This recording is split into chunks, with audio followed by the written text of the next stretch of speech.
When a man leaves his village, the dove's cry lingers, but his heart remains under the bamboo grove where his mother used to sit by the fire. From the diary of an unnamed soldier. It was the winter of 1918. The sky over Garan was a thick sheet of ash, cold and endless. The wind slithered through our thatched roofs like a thief, and even the chickens walked with their feathers tight, heads buried in their wings. I had just turned 18.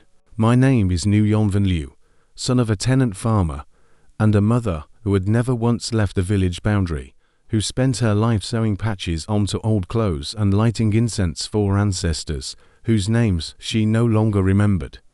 That morning, I stood by the door, the mist curling around my feet.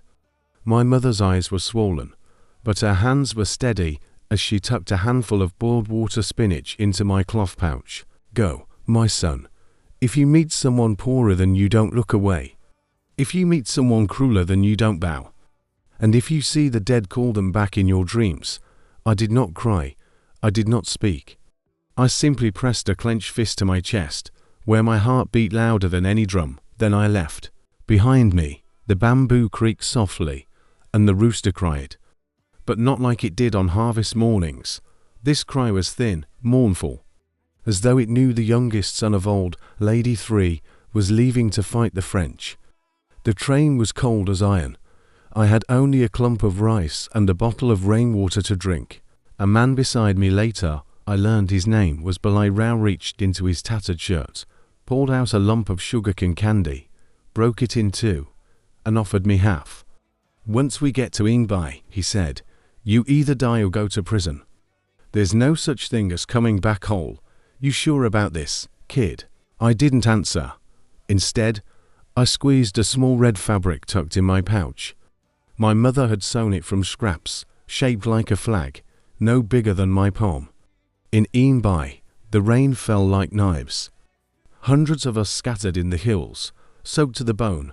We had no uniforms, no rifles, only machetes, sharpened bamboo sticks, and homemade explosives made from tin cans and coal powder. The first time I saw a man shot in the chest. His blood sprayed like fresh sugarcane juice. He was just a little older than me, still smiling when he collapsed. I wanted to run, but my feet stayed rooted. We attacked a French outpost. We burned their supply huts. Then we retreated. The night echoed with screams and gunfire. It felt like the land itself was crying. That night, after our first failed skirmish, we huddled around a fire beneath a tarp torn from rice sacks.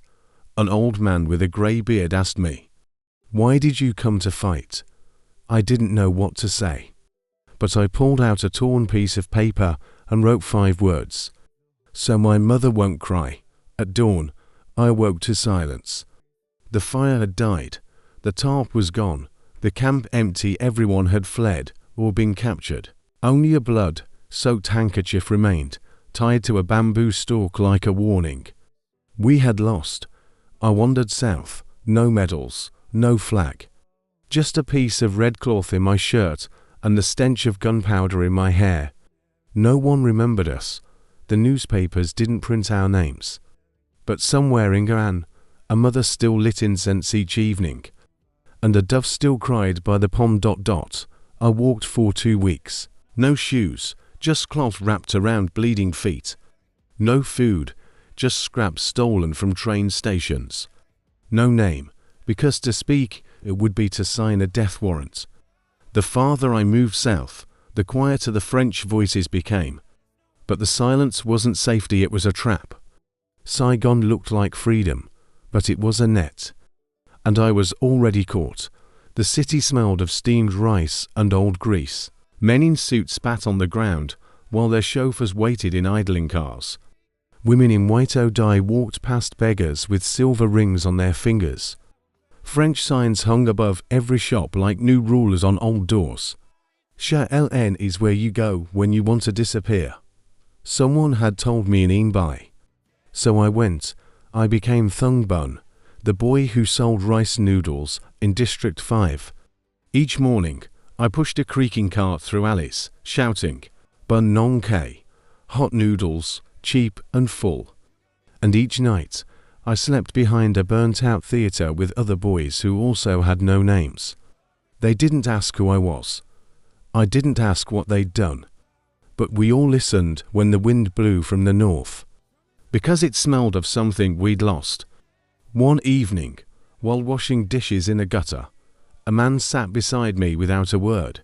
He was tall, bone-thin, with a wide-brimmed hat and cigarette-stained fingers. "Bun boy," he said. "Ever heard of Turn Van Joe?"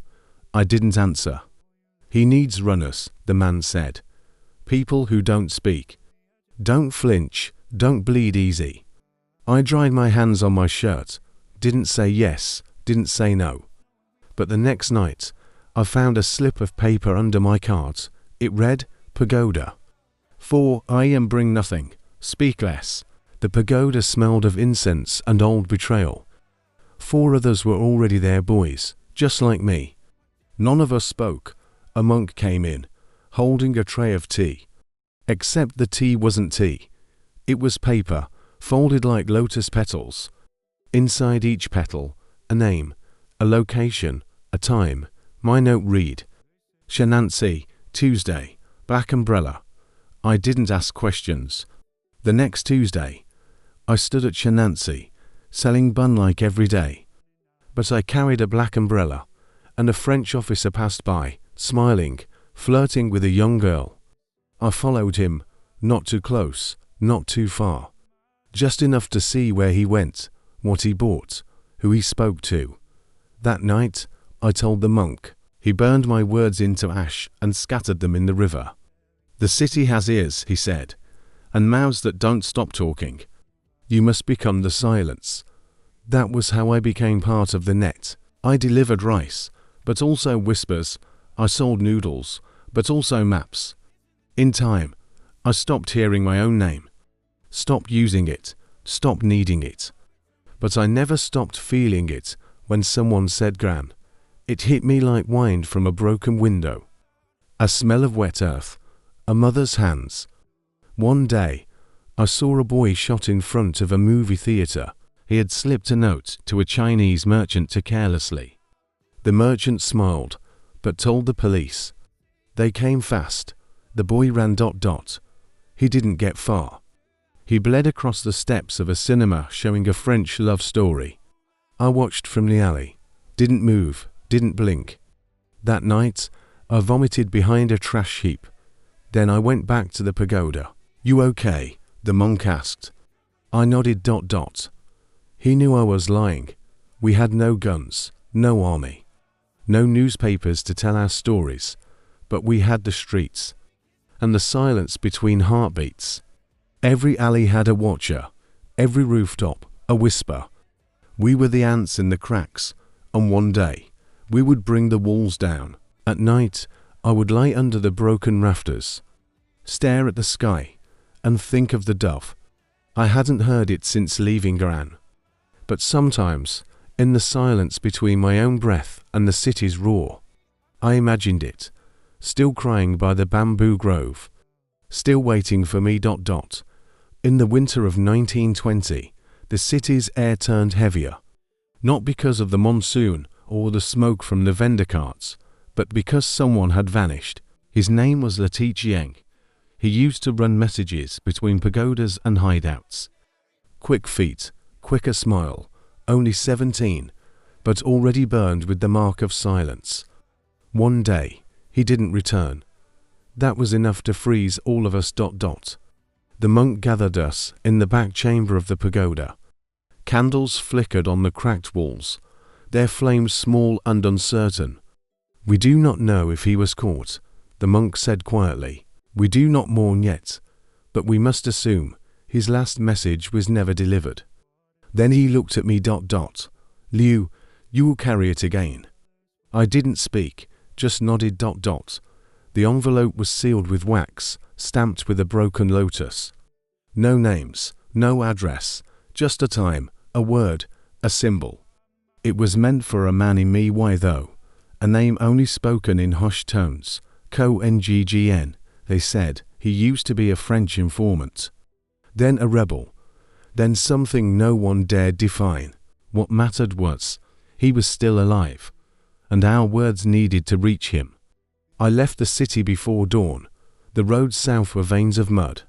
Ox carts creaked under rice sacks. Children chased shadows barefoot. I walked with a limp and old trick. No soldier stops a limping boy carrying noodles. At the third checkpoint, I hid the letter beneath a false heel. At the fifth, I hid behind a funeral procession. By the time I reached me, why though, my feet were blistered and my soul had cracked like dried bamboo. Ko Engen lived by the river. His home was not a home, just a hut without a name, paint peeled off like old skin. A dog barked at me, then whimpered and backed away. When I knocked, I didn't use my hands. I whistled a tune that only those in the net knew. A pause, then the door creaked open. He stood tall, gaunt like a dying tree. Eyes like wet ash. You look like him, he murmured. Who? The boy before you. He had that same fire. Shame. Fire burns fastest. I handed him the envelope. He didn't open it. He burned it, without reading. If it had names, he said, I can't risk knowing them. If it didn't, it's already in me. Then he handed me a coin. It was French, scratched, useless. Give this to the monk, he said. He'll know what it means. I took the coin, then turned to leave. But he grabbed my arm. Suddenly, wait, the boy Letichieng, he gave me something else. He reached under his sleeping mat, pulled out a letter sealed in red thread. He asked me to deliver it, if he didn't return. But I never found the courage. I took the letter, didn't open it, didn't read. I knew where it needed to go. A small alley in Ellen, near the lantern market. That's where Tung's younger sister worked folding silk behind an old shop. She didn't know what he did, didn't even know he was missing. When I arrived, she looked up, smiling. A delivery, she asked. I nodded. She took the letter. Her fingers trembled. He never wrote to me, she whispered. Not once, not even when we were little. Then, suddenly, she laughed. Not the sound of joy, but of a wound reopening. Will you write again? I couldn't answer. I returned to the pagoda, gave the monk the coin. He stared at it for a long time. He understands, he said. There will be no more messages, only action. That night, we burned the prayer books. Not from betrayal, but to prepare for fire. We were no longer a net, we were knives. I thought of Tichiang often. Sometimes I heard his laugh in the alley, or imagined his footsteps behind me. But mostly, I remembered his hands, always stained with ink and mud, but always moving, always delivering. He had carried dozens of messages, only one was for himself. And it reached home, through me, after the message was delivered and the coin handed over. The monk told me, disappear for a while, they're closing in. No questions, no goodbyes. Just a name scribbled on a rice paper. BNUN fuck. A fishing village near the border, silent, forgotten, full of ghosts. I left Saigon under rain. Not a storm, not a drizzle, just that kind of heavy curtain that makes you feel like the sky is trying to erase you. My cart was gone. My name was gone. All I carried was a broken sandal, a pocket knife, and a black scarf wrapped around my neck. No memories, only movement. The river there didn't speak. It just moved, slow and thick like blood that had learned to pretend. The villagers looked at me the way dogs look at passing shadows. Not afraid, not curious, just used to loss. I said my name was Elek, and that I was looking for work. An old woman pointed to a man with a scar across his chin. He needs another pair of hands. The French took his brother. His name was Botag. He barely spoke. Woke before light, rode until dusk. I followed him like a shadow. The river gave us catfish, eels, silence. And now and then, the floating body of someone who had tried to swim to the other side and failed. Don't ask questions, he told me once. Don't fish near the reeds after moonrise. And if you hear drums from the Cambodian side row. I nodded. That was our pack. Days passed in silence. Nights were filled with the buzz of insects and distant howling. I carved my name into driftwood and let it float. But the river never gave it back. One evening, a French patrol boat passed, its engine coughing, spotlight sweeping. I kept my head down, scrubbing nets. Botug stood with his back straight, hands folded. They didn't stop. But they dropped something into the river. A wrapped bundle. It hit the surface with a sound too heavy to be fish. I rowed out after they left. Pulled it in. It was a boy, maybe 15. Hands bound, throat slit, still warm. That night, I didn't sleep. Instead, I walked into the jungle, screamed into the trees, cut my hand on a thorn bush and pressed the blood to my lips, whispering, "If this is what we fight for, then let me never forget the smell of his blood." 3 nights later, it happened. A man crept into our hut while we slept. He had a blade, went for Botug first. I woke to the sound of struggle. My instincts kicked in before my mind did. I tackled the intruder. We rolled into the mud. His blade cut my shoulder. My hands found a rock. I hit him once, then twice. He stopped moving. The jungle went silent. Botug sat beside me, blood dripping from his nose. He didn't ask who the man was, didn't ask why he came. Instead, he dragged the body into the river, tied it to a net, and rowed to the deepest bend. There, we let it sink. He turned to me. "Now you understand," he said. I didn't reply. After that, he spoke more. Told me about his brother taken for aiding rebels, never seen again. Told me the river was once clear and full of laughter. Now, it carried too many secrets to reflect the sky. "They can take your name," he said, "but don't let them take your rage." One morning, he handed me a folded cloth. Inside, an old pistol, rusted but loaded. "Time to go back," he said. "They're waiting." "Who?" "Everyone who still remembers your name." I left the village in silence. No thank yous, no words, just the river behind me. Still forgetting, but I remembered. I remembered everything. I returned to Saigon under a different name. V.E., a fisherman from Trevin, looking for work. The city had grown meaner in my absence. Shutters closed faster. Cigarettes cost more. And the soldiers no longer wore medals, they wore fear, and carried it like perfume. I walked through the alley behind the old tobacco shop. It was gone. In its place, a tea room with French music, waiters in stiff shirts, and the marble counter imported from Marseille. Only the street lamp remained. It flickered as I passed, like it recognized me. The monk found me first. Still bald, still hunched, but now wearing a threadbare suit instead of robes. "They burnt the pagoda," he whispered, said it was harboring criminals. Was it? We only sheltered ghosts. He brought me to the safe house, an abandoned tailor shop behind Chaussee.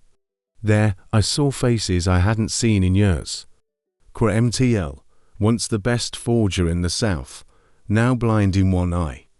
Almai, still beautiful, still deadly, her smile now sharper than her dagger. And a boy with missing fingers, who didn't speak, just carved names into the floor. Names of the dead. Then came the assignment. The monk laid it on the table like a rotting fruit. A name, a photo, a location, turned Bordeaux. My blood stopped. He was older now. Thicker around the jaw, but I knew that face.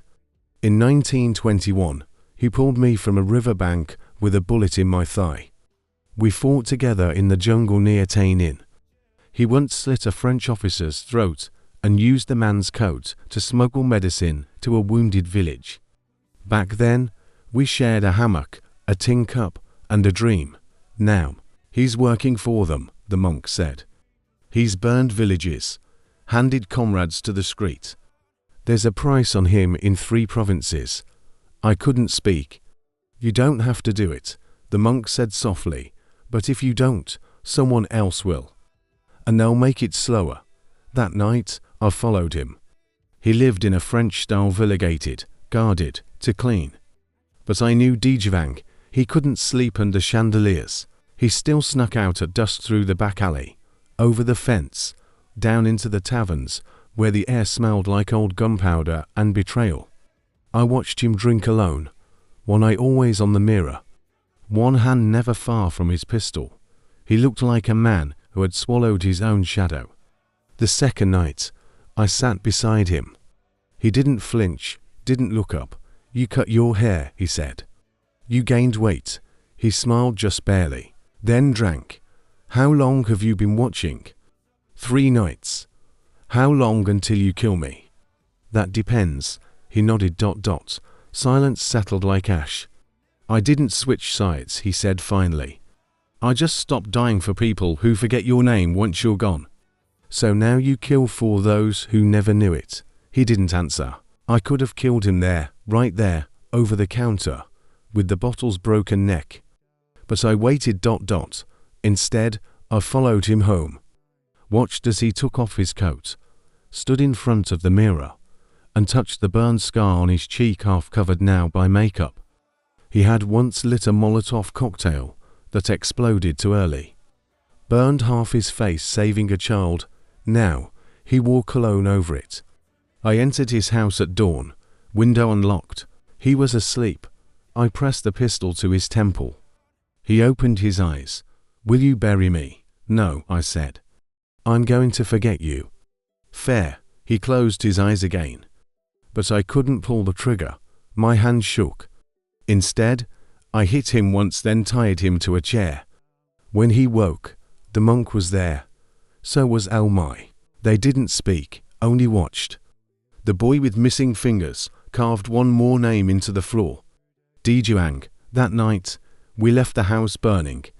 Dijvang never screamed. There are betrayals, you Avon. The rain returned to Saigon, not with fury but with rhythm. 7 days of soft, endless drizzle on the 7th night. The monk gave me a folded piece of paper. It had no name, just a place, and a signal. 7 knocks, then silence. The location was a crumbling French tenement near Saigon. 3rd floor, last door on the left. Rumor said it was a rebel hideout.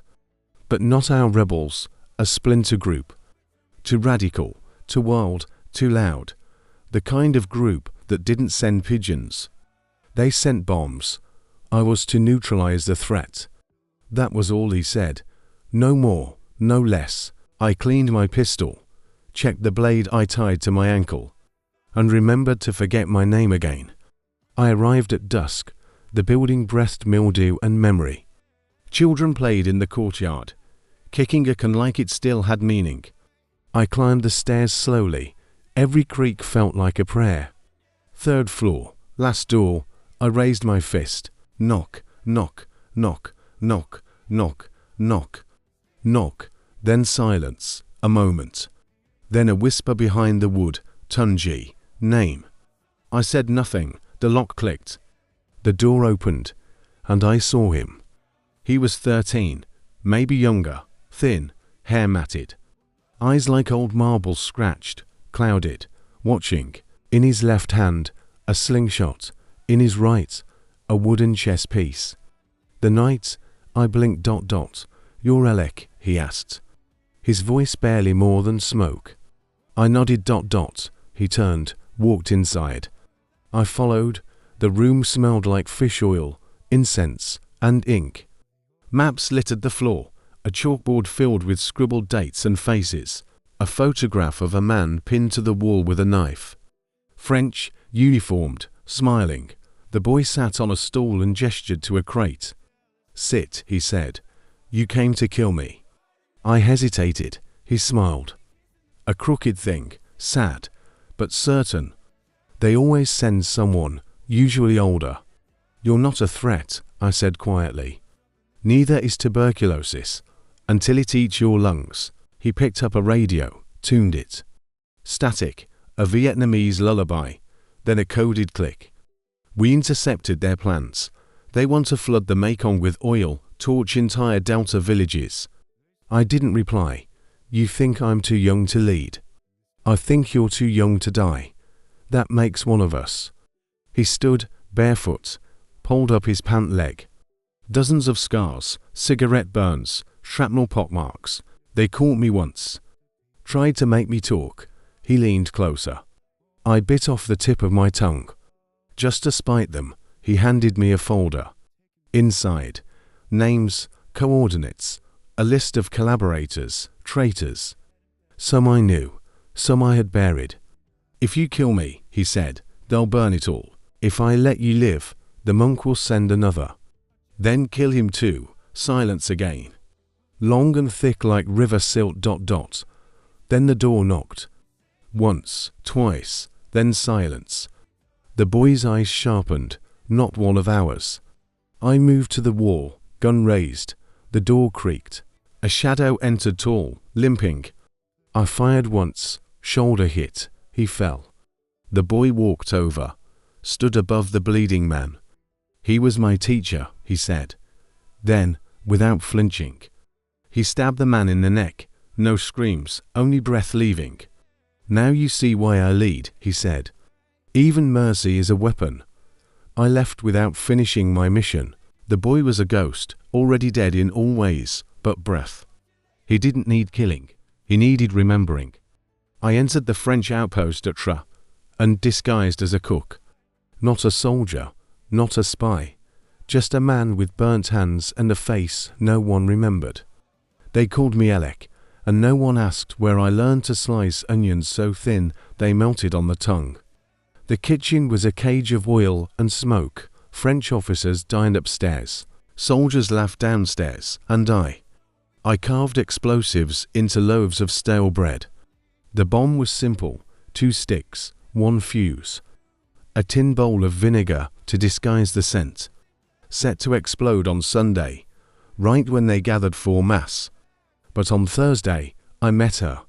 She appeared at the back door of the kitchen, barefoot, hair wild, dragging a small stuffed bear missing one eye. Bonjour, she said, voice like wind on water. Je m'appelle Camille. I said nothing. She smiled anyway, and offered me a pebble. Not a toy, not a gift. Just a pebble worn smooth, still warm from her hand. Maman said pebbles bring luck. I didn't know what to say, so I nodded, and went back to stirring soup. She came again the next day. And the next, never asked questions. Just sat, watched, and hummed songs I hadn't heard since Paris, the Paris of memories, not the map. On Saturday, she found the wire, thin, tucked beneath a stack of empty tins. She picked it up, frowned. Perquoy car.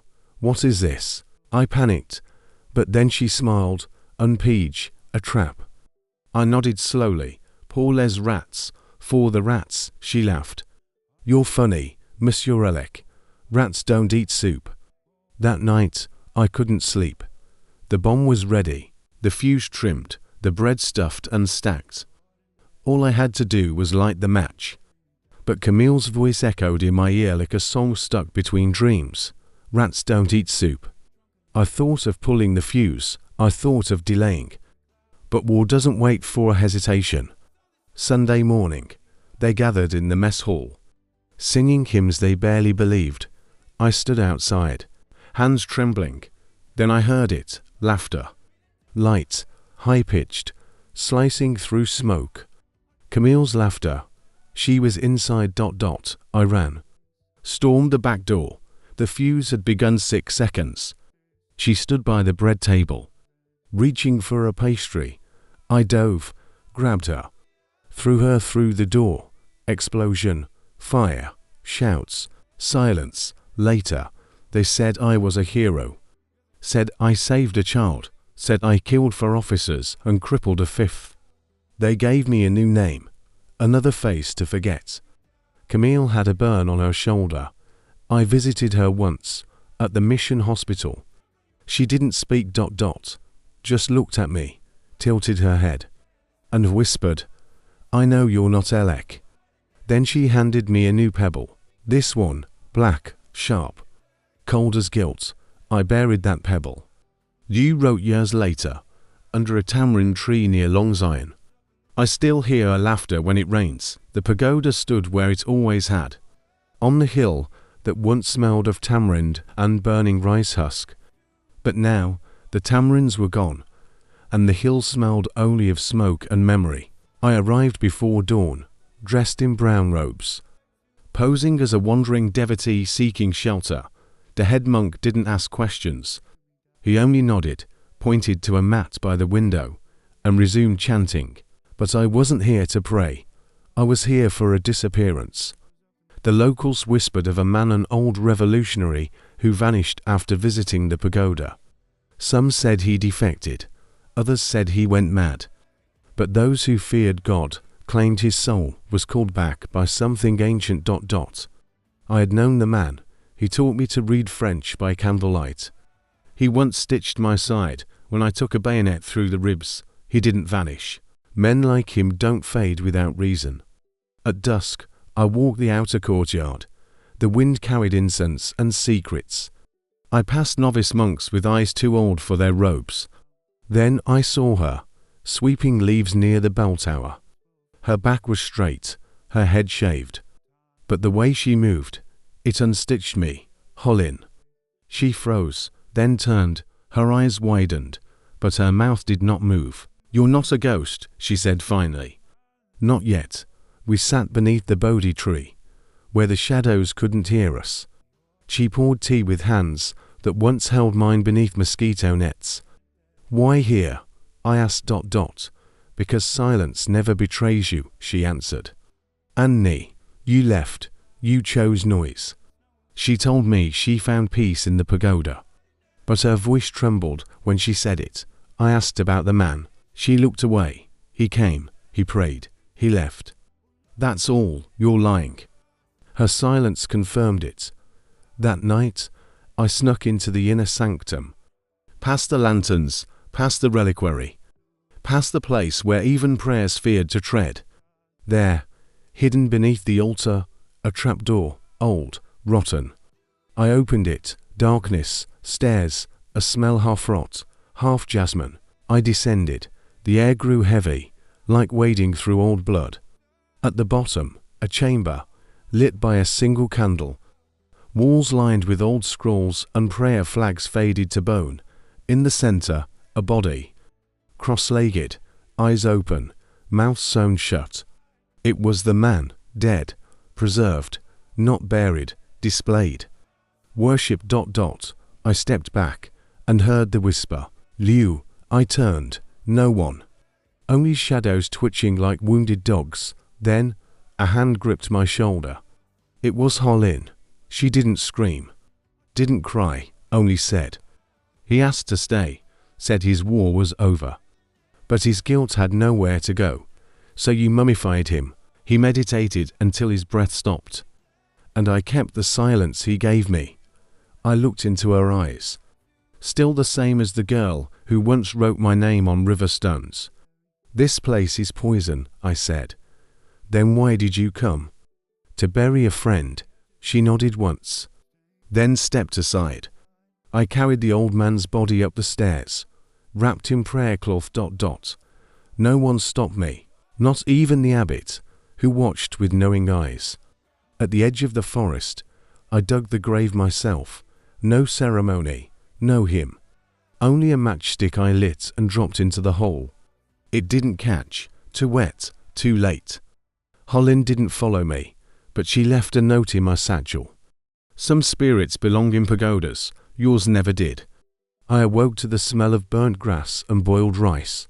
Pain bloomed behind my left eye, like a seed cracking open in fire. I didn't know where I was. I didn't know who I was. A woman leaned over me. Her face was round, creased with salt and sun. You shouldn't be alive, she murmured. But the spirits left you on my doorstep. I tried to speak. No words came.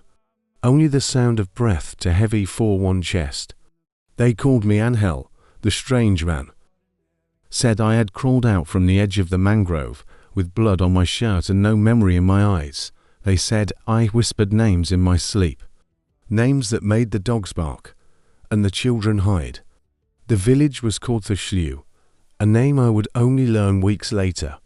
It had no electricity, no maps, no radio, as if time itself forgot to pass there.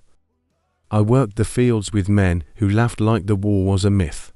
I helped build bamboo fences with boys who didn't know what a grenade looked like. No one asked where I came from. They only said, "Some wounds are too deep for questions." But at night, oh, the dreams, I saw flames. I saw faces melting into shadows. I saw a girl with shaved hair, and a child with a pebble in her hand. I woke up screaming, or sobbing, or silent so silent it hurt. One day, while mending a fishing net, a boy ran up to me ... Angel, there's a man at the river. He says he knows you. My heart stopped. Or maybe it restarted. I followed the boy. At the river, I saw him. Tall, gaunt, with a bamboo cane and a smile full of broken teeth. Liu, he said. The name hit me like a slap across lifetimes. Your name is Nu Yonvan Liu. You served with me in K4. You once sewed a mine into a French general's mattress. I said nothing, because I remembered nothing, but I felt it, a heat, a gravity. Like hearing your mother's voice after forgetting her face. He handed me a small, blood-stained notebook. Inside, my handwriting, maps, coded prayers, names of the dead, and a picture black and white, cracked, of a younger me, holding a rifle and a dove. You disappeared after the ambush in Kainam. We thought you were dead. Maybe I am, I whispered. No, he said, you're just hiding. Even from yourself. That night, I didn't sleep. I sat beside the old bell tree and stared at the stars, hoping one of them would blink back. The village woman brought me tea. He said your name is Liu. So they say, then remember this. A name is not who you are. It's only the direction your ghost walks when it's lost. The next morning, I buried the notebook under a tamarind sapling behind the riverbank. I didn't want to remember, not yet. I kissed the earth and whispered, keep it safe. I'll come back when I'm strong enough to carry myself again. I left the village that night. No goodbye, no footstep marked in mud. Only the wind, only the stars. And a name half remembered, half forgiven. I posed as a spice trader. 2 bags of cinnamon bark ... a few vials of aniseed oil, and a forged travel license signed by a dead Frenchman whose signature no longer mattered. I reached Gokang at twilight. The town smelled of salt and silk. Every other shop was shuttered, except one. A tea parlor with red lanterns and silence thick enough to eat. They called her Barkonji, the woman in the red veil. Some said she was a healer, others a widow. The old whispered she spoke to ghosts and never aged, but for men like me, she was a name in ciphered dispatches. Receiver number 17, our last living contact in the southern corridor. If she was compromised, every cell between Kamau and Bien Hoa would be ash within a week. She greeted me with jasmine tea and no smile. Her veil covered her mouth. But not her eyes. They were ancient ... Not in years, but in knowing. Mui Anhavau, she said. Come in. I obeyed. I always obeyed the women who didn't blink. The room was dim ... Incense burned in coiled spirals, dripping time onto the wooden floor. She sat, poured tea, then tapped twice on her cup, the signal. I responded with a counter-tap, 3 short, 1 long. She nodded ... You're late. I died, I replied. So did your shadow, she said. But it still limps behind you. She reached under the table and handed me a tin box. Inside, 3 film reels, a rolled map, a list of names, one of which was underlined in crimson ink, Eng Tdu. The name struck me like thunder behind my ribs. She had been my comrade, my lover, then a ghost. No one had seen her in 4 years. Now she was a target. Why? I whispered. Because love can blind, and blindness costs blood. Before I could speak, she removed her veil, and I saw the scar, a single line across her lower cheek. Faint, but deliberate, like a symbol carved not by blade, but betrayal. I loved once too, she said. What happened? He left. Why? Ask the next bullet you fire. She leaned in. Her breath smelled of cinnamon and morning. Deliver the reels to the river monk in me, why though?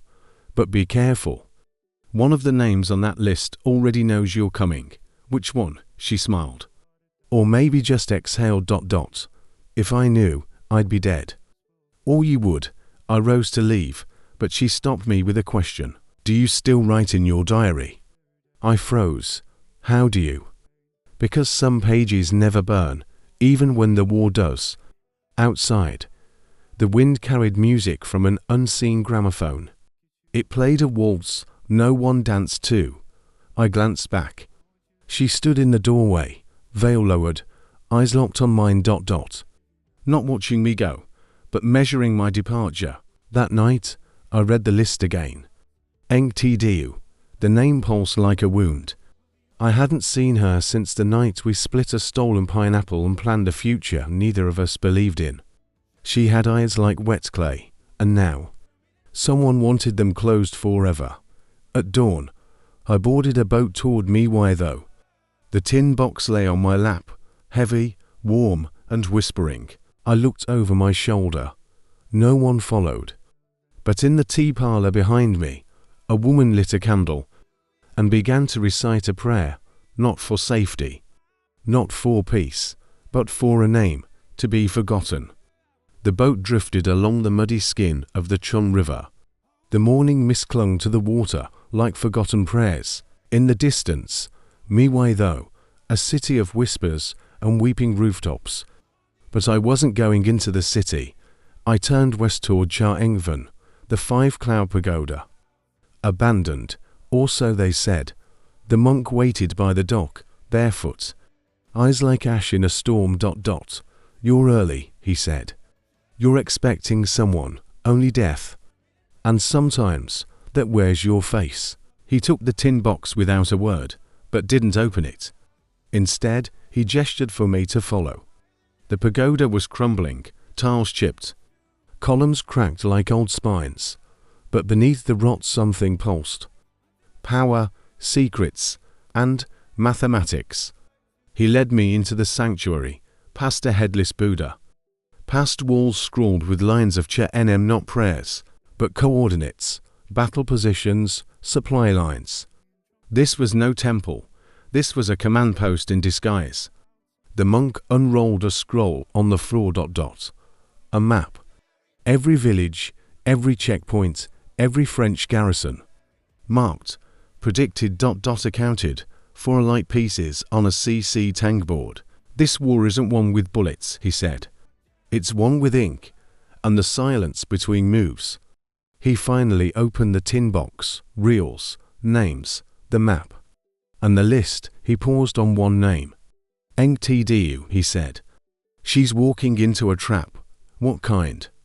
The kind you dig for someone else and fall into yourself.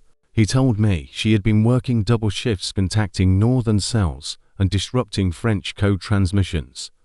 But 3 weeks ago, she stopped sending signals. We assumed she was dead, the monk whispered. Or captured, or worse, turned. I refused to believe it, not her.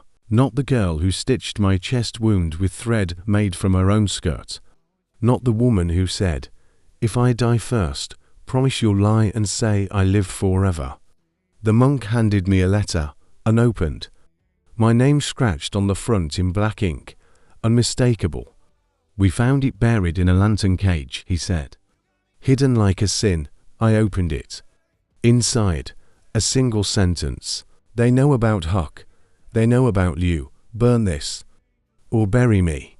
D. My blood went cold. Huck. Our fallback safe house. Our last stockpile. If the French knew. I looked up. The monk was already moving. We evacuate by sunset, he said. But you have to find her. Where? Sadek. That's a trap city. So is love. Before I left, He gave me a new diary, leather-bound, untouched. The last one's pages are full of ghosts, he said. This one writes only what you survive. I nodded ... then asked him one question. You ever killed a man, Thigh? He didn't blink ... Every day. In my head. So I don't have to do it with my hands. I left the pagoda with the river behind me. And the wind in my bones ... I didn't look back. Because when you carry too many names, you learn that goodbye is just a pause in vengeance. I entered Saigon at midnight ...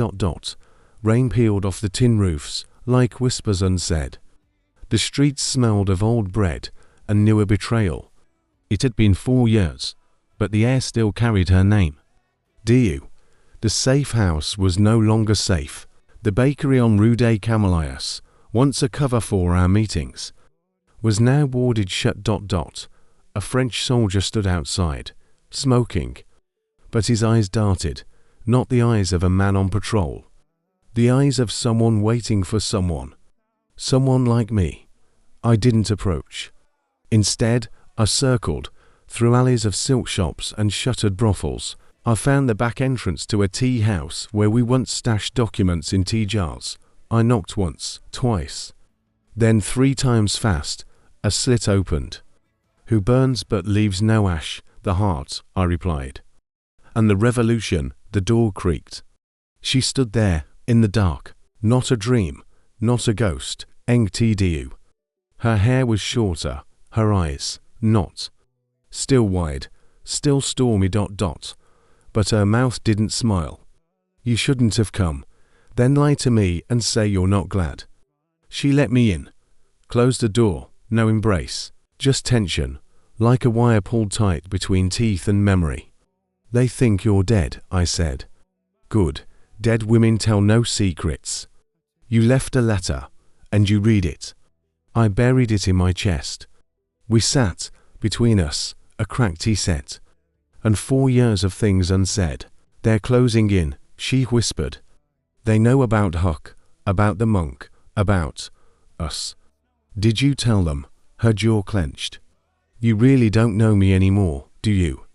I did, too well. And that was the danger. Because I could believe her even if she was lying. What do they want? I asked. To cut the head, not just you, but every root you ever planted. She handed me a small envelope. Inside, photos, coordinates. One familiar face circled in red, the river monk. They're planning a strike, in 3 nights. During the Lantern Festival. Then we evacuate, too late. Then we fight. Then we die. The silence afterward wasn't empty. It was heavy, like a verdict not yet spoken. You trusted the monk, she said. What if I told you? He was once a French informant. My heart didn't beat. It braced. That's impossible, is it? How else does a silent monk become the keeper of all the resistance? Because he earned it, or because he was planted? I stood. I came to save you. No, she said. You came to remember who you are. She gave me one last thing, a glass vial. Inside, a strip of film, encrypted. This holds the names of every operative left in the South. You must deliver it to Saigon, or none of us will see next spring. What about you? I'm already buried, Liu. This is just my echo. I reached for her hand. She pulled back. If you touch me now, she whispered, you won't leave. And if you don't leave, we both die. Outside, the city wept rain. Inside, I left without a sound. But in my chest, her words bloomed. Not every betrayal is a lie. Some are love's final disguise. Me why there was ablaze. Not with fire, but with beauty. Paper lanterns floated down the river like prayers hoping to find gods that hadn't fled. Children laughed, lovers strolled, spies whispered beneath parasols. I stood on a rooftop, watching it all, gun hidden, knife oiled, soul trembling.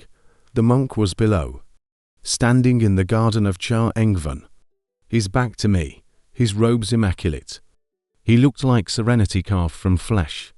But in my pocket, The vile Dio had given me names, and his was among them, marked, coded, cedar tree, compromised. I didn't want to believe it, but tonight wasn't for belief. It was for decision. The plan was simple. He would light the first ceremonial lantern, a symbol of peace, at the stroke of 8, and in doing so, signaled the start of the massacre. French snipers had already taken positions in the crowd. If I was wrong, he would die an innocent. If I was right, and didn't stop him, we all would. I climbed down, every step a scream in my mind. Trust him, one voice begged. End him, said another. He heard me. Ah, he said softly. You came to witness the light. All snuff it out. He didn't flinch. You have doubts, I have truths. One of them says you're a traitor, and the others. They say you taught me how to read silence, and now I hear yours too loudly. He walked to the lantern pedestal, picked up the match. You think killing me stops it? He asked. The plan is already breathing. Whether I light this or not, blood will spill tonight. I raised my gun. My hands shook. Who are you working for? The same as you. Say her name. Eng Tdu. That broke me. Because he said it with grief, not venom. She's alive, I said. I know, she gave me this. I showed him the vial. He closed his eyes. Then it's too late. A shot rang out. Not mine, the monk jerked, a blossom of red blooming in his chest. I turned. Sniper, French. Another shot. I fired back.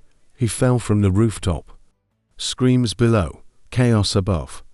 The monk stumbled toward me. Blood soaking his robe. He pressed something into my hand. A prayer bead, but each bead was engraved. With names, dates, coordinates, a second list. He gasped. She lied? To protect you. Protect me from what? From becoming me. He collapsed. Lanterns still floated. But now the river reflected more red than gold. The massacre began, not with an order, but with confusion. The crowd surged. French soldiers opened fire. Children, mothers, old men. Dio appeared from the shadows.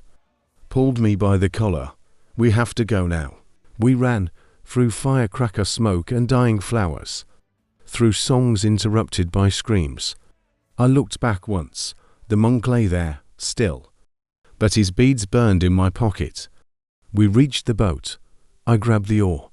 Dio touched my arm. You didn't kill him, she said. But I might as well have. He chose to die with secrets, and we live with them. The boat drifted. Behind us, the city burned. Lanterns bobbed. Some still glowed. Some didn't. I looked at her. Tell me the truth.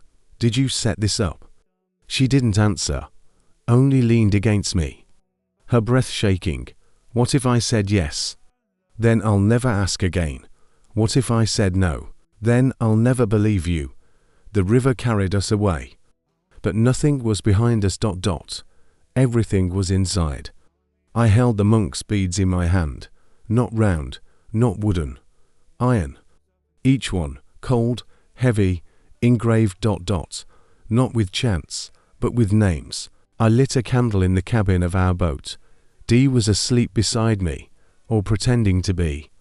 Her breath was slow, but her fists were clenched. As if even in dreams, she was bracing for betrayal. I ran my fingers across the first few beads. Le Min Kwong, executed in 1947. Phum Dai Keen, ambushed, 1949. Trun Hong, poisoned, 1950. Eng Tdu, my breath caught, her name, already there, burned into iron. Why? I whispered into the dark, because we were all marked before we were born. A voice said behind me. She was awake. Sitting. Eyes like a storm with nowhere left to rain. It's not what you think. Then what is it? A list of liabilities. That's what we are now, liabilities.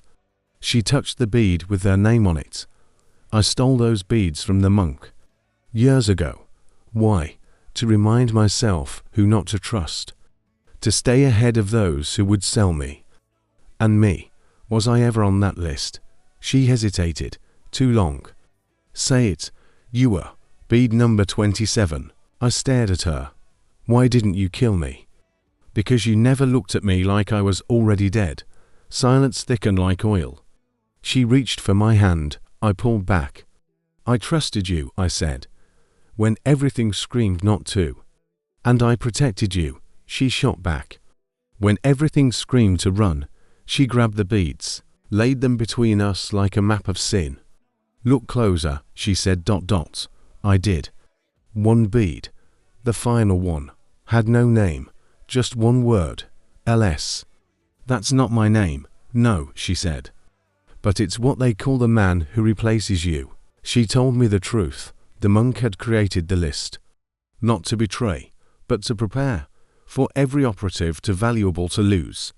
He made a plan, a replacement, a shadow. A ghost to continue the mission, but if you found your replacement bead, it meant one thing, your time was up. The monk knew you were too loyal to quit, Dio whispered. So he built a way for you to die, and still keep fighting. So what happens now? You die, and then you become LS. The rain started. As if the sky had been listening, holding back until the right line. I looked at the beads one last time. Then I crushed them in my palm. The iron left red marks. But not blood, not yet. We leave at sunrise, I said. To where? To the name I've never been.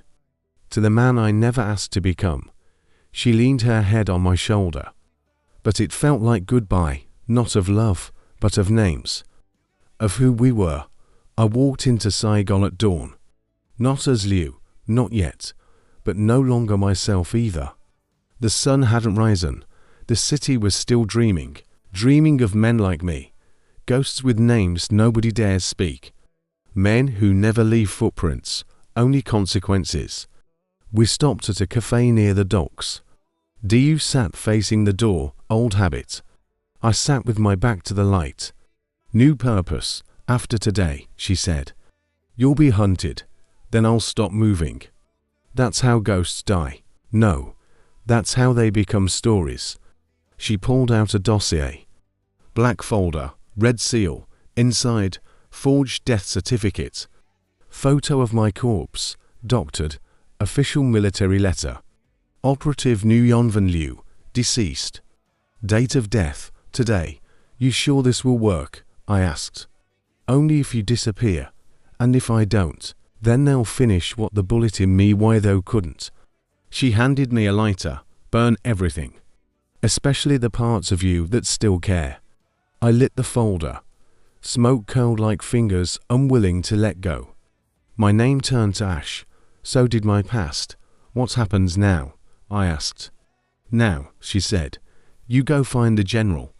He's in Cambodia. No, she whispered. He's in Show GCC, underground. Near the pagoda that doesn't chant. I stood. And you. I'll draw them off.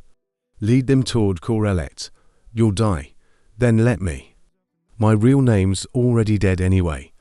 We didn't hug, didn't kiss, didn't even hold hands. Too dangerous. Even goodbye could be fatal now. I took the train west, window open, eyes closed. But my mind played memories like an old projector. My father's voice reading banned poems. Diu's fingers tracing scars that never healed. The monk's final breath fogging my glasses. The child in me why though whose lantern never floated. The train stopped at a rural station. A boy climbed on, selling roasted chestnuts. He dropped a note into my lap. I opened it. You are LS now. LS doesn't exist, therefore, no one can kill you. But if you ever remember who you were, you will die again. No signature. Just a smear of red ink. Show GCC was humid with secrets. Pagodas silent. Fishermen with more questions than fish. I walked to the one pagoda without chanting. It stood like a mute confession. Inside, an old woman swept the floor. Looking for prayers, traveler. She asked, looking for ghosts. She nodded. Then go to the altar. Knock 3 times, but not like a man. Like a memory. I did. The floor creaked. A trapdoor opened. Downstairs, a tunnel, dark, smelling of oil, sweat, and gunpowder. A hand reached out, pulled me in. No face. Only voice. Name. I don't have one. Perfect. Then you're ready. The chamber smelled of damp cloth and revolution. Maps hung like skin from the walls. Men and women tired, thin, burning. In the corner, a shadow sat. The general. He looked up. Not surprised. You must be LS. Not yet. But I'm getting there. He threw me a set of documents. Tonight, we take back Longan. With what? With everyone who's lost someone. I looked around. Every face was a wound. And all of them were ready to bleed again. Why me? I asked. Because you're already dead, he said. And the dead make the best soldiers. That night, I donned new clothes. Black jacket, boots too big, gun too old, but the fire inside me, new, ruthless, unforgiving. Before we moved out, I scribbled one last line into my old diary. Then I ripped the page, folded it, and burned it. Liu is gone. LS is not a name. He's an answer to a question no one dares ask. We moved under the veil of night. 24 men, 4 women, all shadows, all ghosts like me. Our target, the outpost at Longan. A French fort, recently weakened. Rumors said the general's personal files were stored in a nearby temple. A Buddhist sanctuary turned silent. That was our true goal. Not blood, but proof, names, maps. Rot, take the fort, burn the lies. And get out before the stars disappear, the general ordered. Easy to say. Harder when those stars were the only light left in our country. We attacked at 11 a.m. The first bullet didn't just pierce flesh, it tore open time. Suddenly, it was me Witho again. It was Saigon. It was every night I couldn't sleep because I knew someone was dying while I rested. By 2:40, the outer wall collapsed. By 3 o'clock, we were inside the fort, 5 men down. 1 woman THI bleeding but still aiming. LS, someone called. The temple's clear. But it feels wrong how? Like it's listening. I entered last. No monks, no candles. No dust to clean. That's what made it filthy. The altar still stood, but where a Buddha statue once sat, only a French typewriter, neatly placed. On it, a single sheet, typed in Vietnamese. He's already here. Trap. I muttered. I turned. Footsteps, not boots. Bare feet, silk robe, eyes I hadn't seen in years. Show. She froze, her face cracked, not with fear, but something more dangerous, recognition. You're supposed to be dead, she said. You're supposed to be in Paris. Plans change, so do loyalties. She lowered the candle she'd been holding. I didn't betray you, no.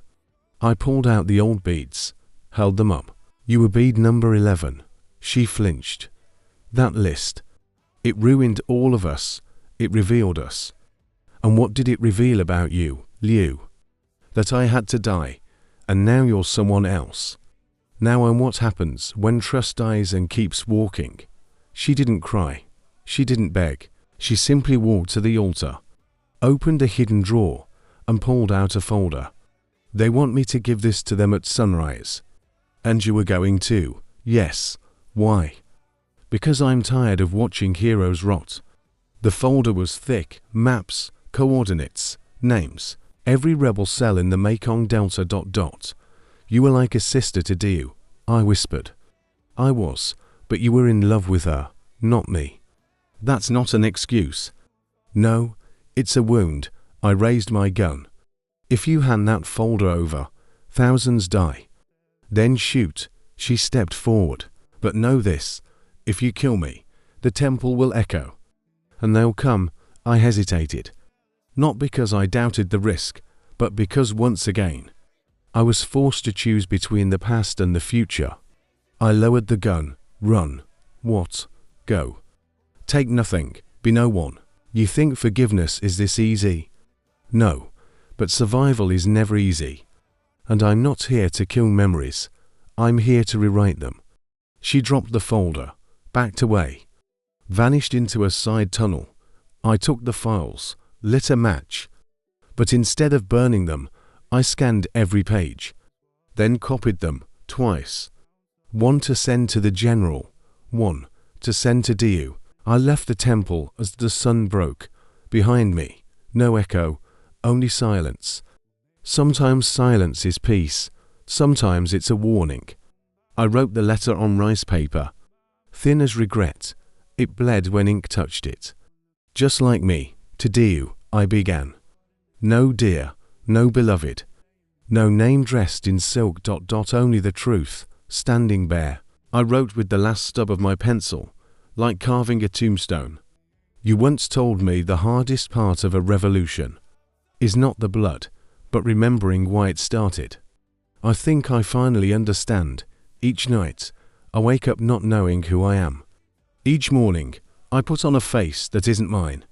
And each mission takes me further from the boy who once read poems beside you under candlelight. Outside, a rooster crowed, but it was not morning. It was fear pretending to be dawn. I continued. Last night, I spared someone, a girl who once walked behind you, learned your secrets, and sold them for safety. She said she was tired of watching heroes rot. I told her I was to ... I didn't kill her. I don't know if I made the right choice. I only know that for a moment, she looked like you. And I couldn't pull the trigger. I folded the letter, pressed it into a small metal capsule, gave it to a barefoot boy with river-dried skin. No one reads it but her, I warned. He nodded. But something in his eyes told me the letter was already cursed. It never reached her.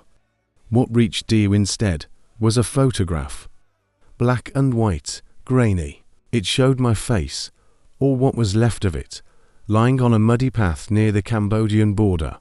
Dead, supposedly. She stared at it for 3 minutes. Didn't cry, didn't blink. Then burned it. Ash rained down onto her tea. She drank it anyway. Elsewhere, the boy with the letter was stopped. A man in a brown jacket with French shoes pulled him aside. Asked where he was going. The boy lied. Said he was delivering cigarettes. The man didn't believe him. He took the capsule, opened it, read every word, then smiled. So this ghost writes poetry.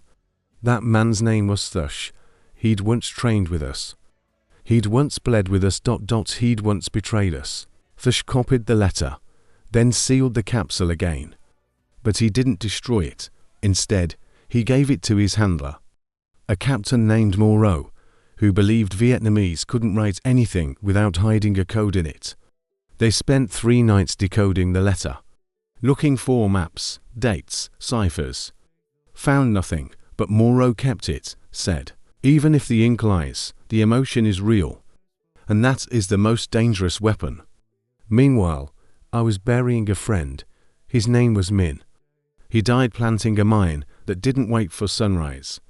His last words were, "Tell my mother I died believing." I couldn't tell her. She was dead too. I returned to the temple. It was empty now, silent. Only the typewriter remained. I sat before it. Typed the same sentence 100 times. I am not who they think I am. I am not who they think I am. I am not. The ribbon snapped. I stared at the broken ink, then picked up the beads. The old ones. Still missing one. Number 11. Show. She's still alive, I whispered. But even that felt like a lie. That night, I dreamed of Diu.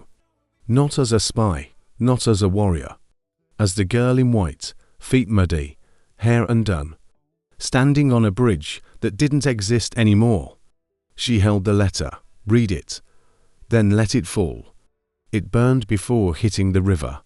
She turned away, didn't even glance back. I woke up sweating, alone, always alone. The next morning, a courier arrived. No name, only a box, inside, a cassette, a matchbox. And one line carved into the wood. The girl who burned your letter read it anyway. No sender, no explanation. But I knew, somewhere out there, Dee was alive. And now, she knew I was too.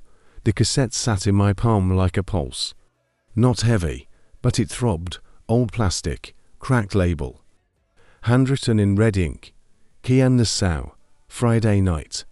That's what they used to call the night Saigon shadows dance louder than its guns. I found a tape player in a rusted metal crate buried behind the barracks. It took 10 minutes to wind the tape correctly, 5 more to find working batteries.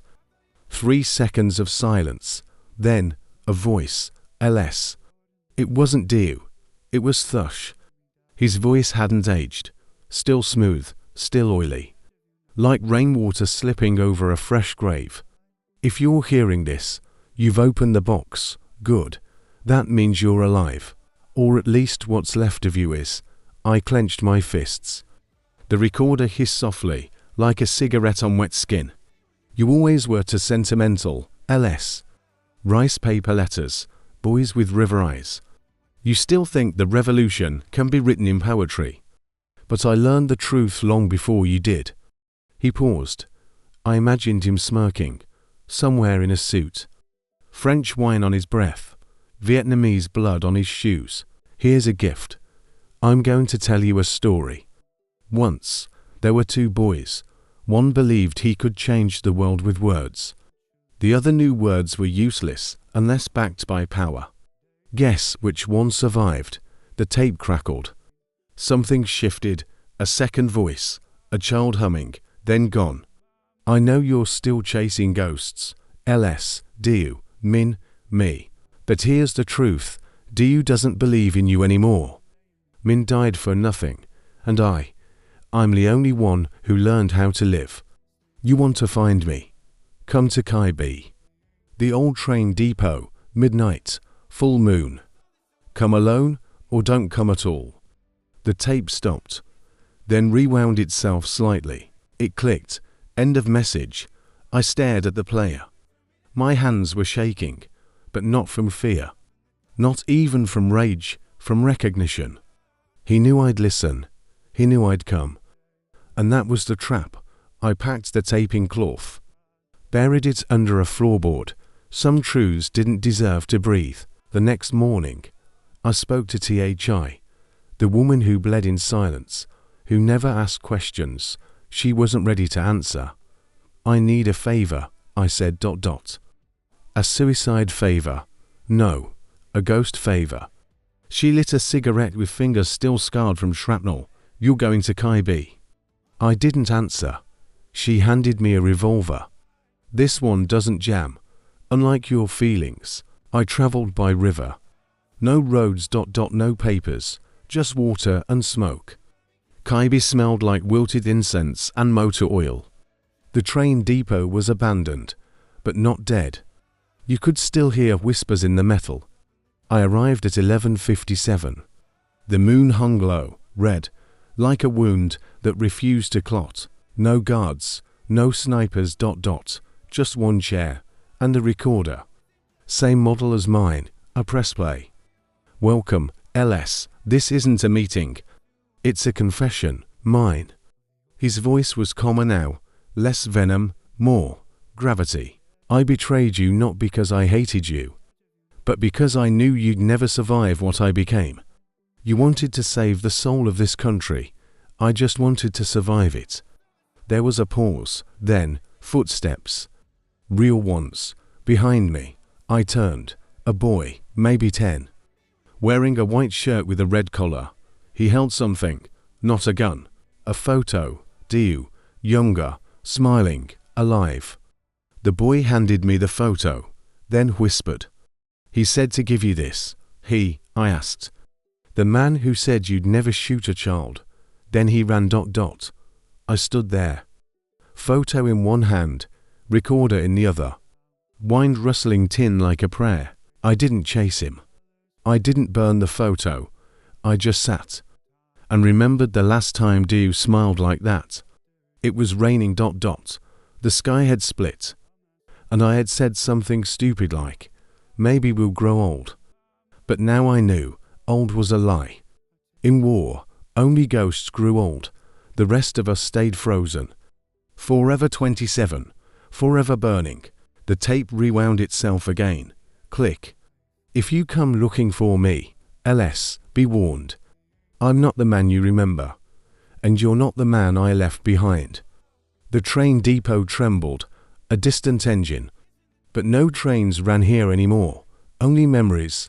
I left the recorder, took the photo, lit a match, held it to the corner, paused, let the flame lick the edge, then blew it out.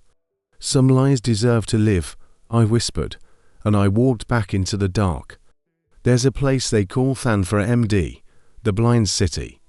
Not because the people there are blind, but because no maps work, no directions hold, no GPS sings. Even the wind forgets where it's going.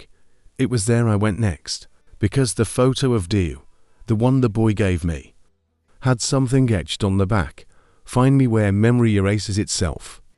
And there was only one place in this war that matched that curse. Thanfor MD, the journey took 4 days. One boat, to fake IDIS, a bribe to a toothless guard who only asked, "You got cigarettes?" I gave him a single clove stick and walked into fog. The city greeted me with silence. No signs, no music. Only walls the color of wet ash. Children stared, but only with one eye. Dogs barked, but without sound, and everywhere I turned, the streets bent away from logic. I opened a map. It twisted in my hand, not metaphorically. The lines shifted, streets uncurled like snakes. The ink bled. I dropped it. At a corner vendor, I asked for water. The woman stared at me, then placed a mirror on the table. Look first, she said. I did. I didn't see myself. I saw him, Thush, smiling, drinking my water. I ran, or thought I did, but when I reached the next block, I was at the same vendor. Only now, she wasn't a woman. She was a boy, no older than 9, selling mirrors. I tried not to speak again. Only walked. Let my feet forget logic. Let my body guide where memory had no compass. Then I found it. A door, metal, rusty. No number, no knob. Only a crack, just wide enough for faith. I entered. Darkness. Then light from a film projector. Old, buzzing, grainy reel. It showed me, sitting in a classroom, smiling, next to Dew. We were 17, back when war was still just a rumor. Suddenly, the film burned, melted, smoke rose. And from the smoke, a voice. You're not looking for her, LS. You're looking for the version of you that didn't kill. The room shifted, walls turned to jungle. Jungle to fire, fire to ash. And in the ash, a map, not on paper, on skin. My back, tattooed, letters I couldn't read. I stripped in front of a broken mirror, turned, used a camera to take a picture of my own back, sent it via radio to THI, waited. The radio crackled an hour later. The letters aren't Vietnamese. They're coordinates, written in French military cipher. Someone carved a map into you, LS. Someone wanted you to find something, or someone. I traced the coordinates. They led to a theater. Abandoned, on the marquee. Chin M, only you. The door was open. Inside, no seats, no stage, only one light bulb, swinging. And a single chair, on it, a notebook. The cover read, "If you're reading this, you've already lost." I opened it anyway. Inside, a drawing. Of me, eyes hollow, wearing a French uniform, underneath. Chin M, the name you whispered in your sleep. And below that, you don't remember her, do you? Suddenly, voices from the walls. Hundreds, crying, mocking. He forgot. He left her. He let her burn. She died for him, I screamed. The light bulb burst, glass rained, darkness swallowed. And from that darkness, a match, lit by a hand I knew, small, elegant, trembling, "Do or what was left of her. She stepped forward. Only half her face was real, the other half, burned, melted, like the film. You came, she whispered. I would always come, I answered. She smiled. But her smile broke, literally. Cracked at the edges, flesh peeling. You left me, LS, she said. I thought I died for something. But I only died for your guilt. I tried to reach her, but her body turned to dust. Ash again, ash always. Only her voice remained. Follow the coordinates on your skin. That's where you buried what you couldn't face. The theater collapsed, I ran. All the world pushed me out. Back on the street, people stared. No longer silent. Now they whispered. Chinem. He said her name. He remembers. Too late, too late, too late. I fled than for MD that night. Didn't stop, didn't eat, didn't sleep, only wrote, only drew. Page after page, maps that made no sense. But each one bled like truth. In the last page, I scribbled. She's not dead. She's part of me. And I will find her. Even if what I find is only a mirror. They said the French military cemetery near Vanlong was cursed. Not because of the dead, but because of the ones who survived. I arrived at dusk. The gate was sealed with rusted chains. A sign read, Restricted Zone, Entry Forbiddance, F10.39 to B3. F10.39, B3. A familiar cipher. I ran my fingers along the numbers, carved in the same order as the map on my back. I scaled the wall. Barbed wire kissed my palm. Blood trailed behind me like a confession. Inside, silence, but not peace. This was the silence of teeth grinding beneath the soil. Gravestones had no names, only symbols. Arrows, stars. Numbers, like the dead had become coordinates themselves. Then I heard her. A humming, off-tune, delicate. Like a lullaby remembered wrong. I followed it through broken mausoleums. Into a pit where sunlight forgot to fall. She sat there, cross-legged. Hair matted like seaweed, skin pale, freckled with scars, eyes are no color, only silver, like glass before it shatters. She looked at me and said, You're late. I opened my mouth to answer, but she lifted a finger. Shh, they're listening. Who? The ones in my bones. She stood, her body creaked, not like a person, like metal under pressure. She pulled up her sleeve, etched into her forearm, deep, healed scars. 15.8896 and 105.83 to 5E. A coordinate, burned into flesh. Where did you get those? I asked. I was born with them, she said. No one is born with coordinates in their skin. Then maybe I wasn't born. She smiled, not kindly, not cruelly, just aware. They took children, branded them with maps, trained their bodies to remember places their minds couldn't survive. I froze. I had heard rumors. Operation Sender. A secret French military project from the 40s. Children implanted with navigational implants, trained in jungles, fed radio signals instead of food. Why are you here? She asked. I'm looking for a woman. Do you? I don't know names, she said. Only places. She touched her ribs. Then lifted her shirt. Lines of faint scars crisscrossed her side. Latitude, longitude, tattooed not on her skin, but beneath it. Visible only when she turned into the light just so. Do they still move? I asked.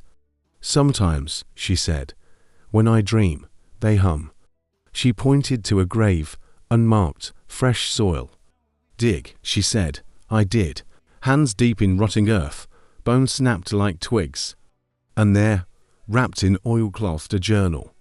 Stamped, Chinium Field Log Number 7.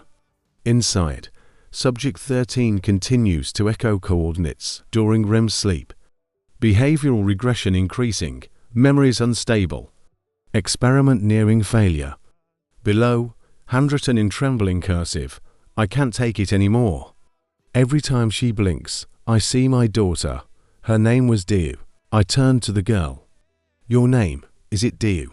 She shook her head. Names change, places don't. She handed me a scalpel. You need to see for yourself. I hesitated. She didn't flinch. Cut along my spine, she said. You'll find the truth stitched between my vertebrae. My hands trembled. I pressed the blade against her back. Cut gently. Blood welled, but not red. It was black, thick, like ink. Beneath the skin, metal. Tiny pins, embedded, forming letters. Chin-EM code 0117 returned to sight. What is this? I asked. She turned her head slightly. A key, to what? To where you buried your guilt. Then she collapsed, eyes rolling back. Convulsions, mouth foaming. I cradled her. But she whispered one final phrase. They buried us where maps die. And then, silence. No breath, no heartbeat. I carried her to the edge of the cemetery, buried her under a banyan tree, etched one word on a stone. M, not a name, a direction. Back in the jungle, I decoded the metal pin numbers. They matched a location just west of Cambodia, a site long erased from French records. A bunker once used to train psychographic operatives. Those who didn't survive weren't listed as casualties. They were listed as coordinates lost. That night, I wrote, I've followed maps that lie. I've loved women who forgot me. I've become a country that kills its memories to survive. But now, I'm done surviving. I want to remember, even if it breaks me. The old man lived beneath a radio tower. A real one, not a metaphor. Concrete bones and rusting wires, surrounded by jungle so thick it choked the moonlight. Locals called him Ang Vieng Kam, the silent drawer. They said he hadn't spoken in 37 years, not since the Battle of Hala, the day the river swallowed an entire battalion and vomited none back. He lived in the ruins of a bunker once used by the French for decoding intercepted messages. Now it was a mausoleum of forgotten sounds. I found him sitting cross-legged in the middle of a concrete floor, surrounded by maps. Hundreds, no two alike, none complete. Each one drawn with charcoal and rainwater. Each one missing a compass. He looked up, eyes white.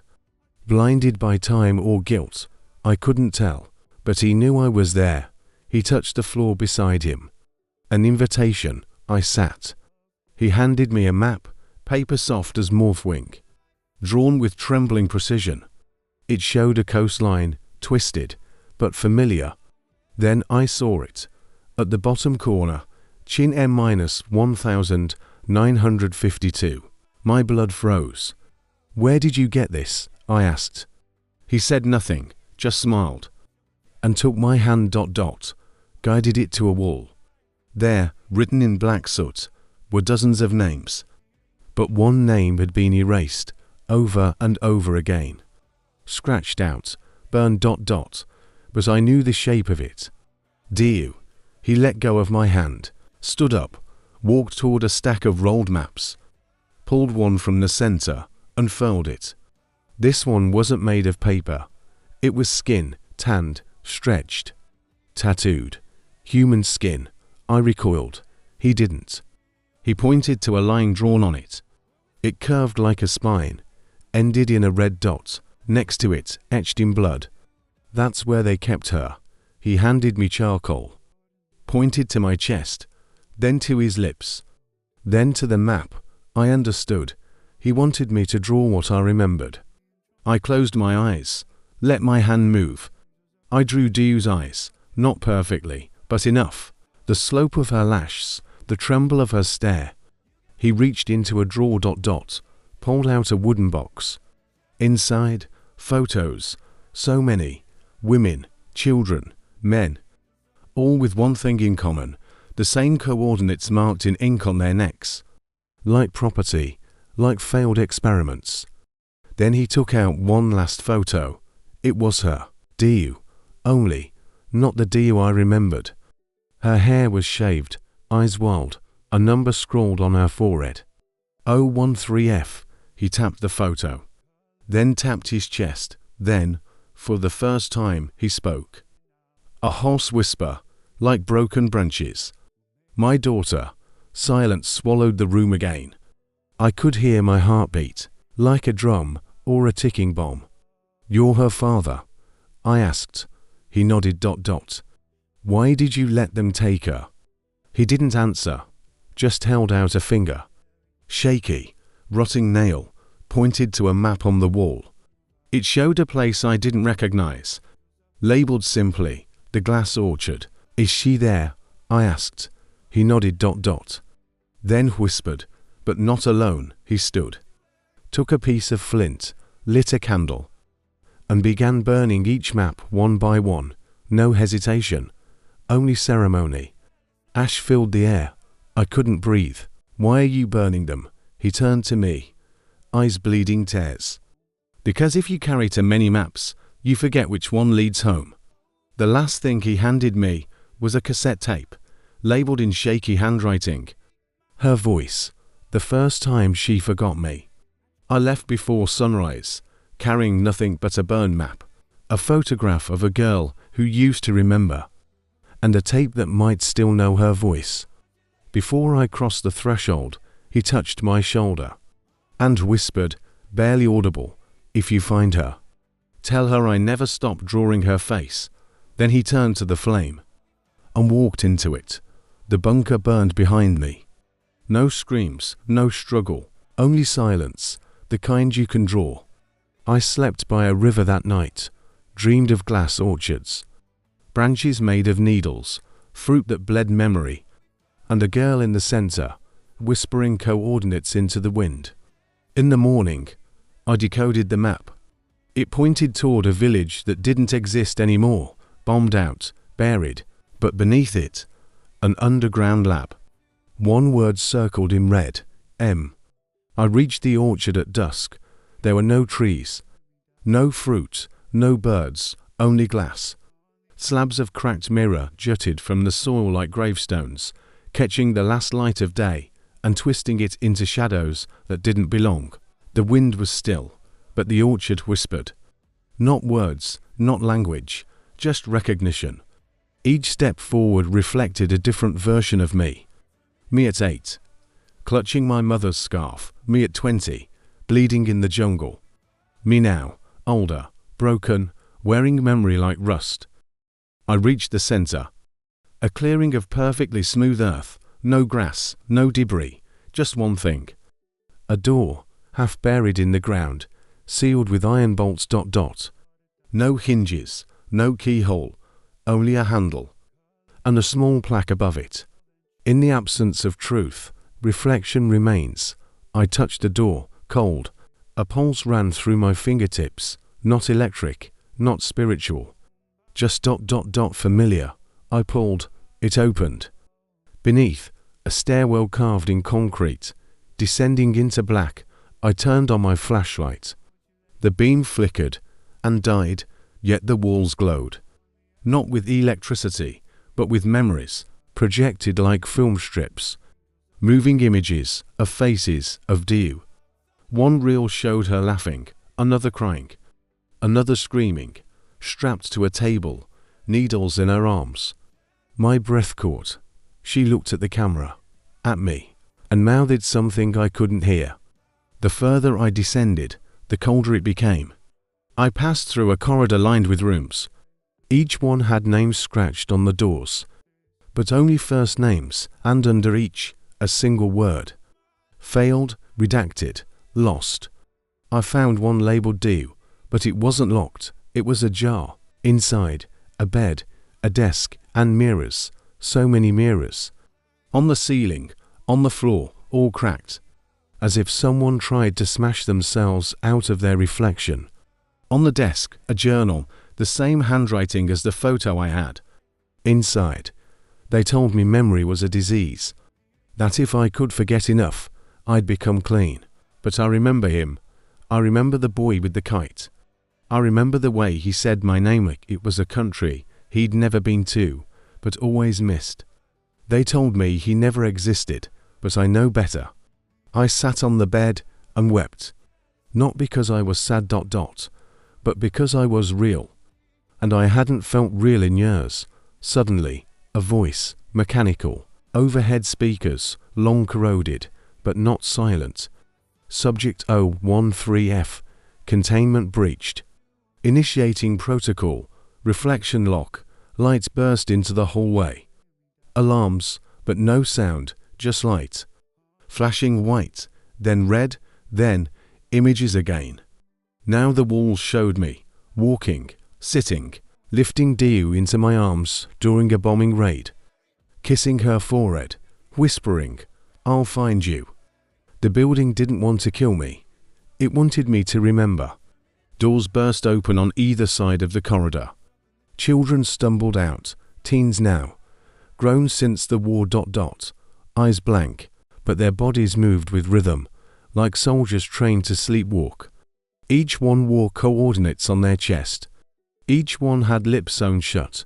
One of them reached for me, A boy, no older than 17, held out a note, written in blood. "She's beneath the orchard, but you'll have to forget yourself to reach her." Then he collapsed, frothing.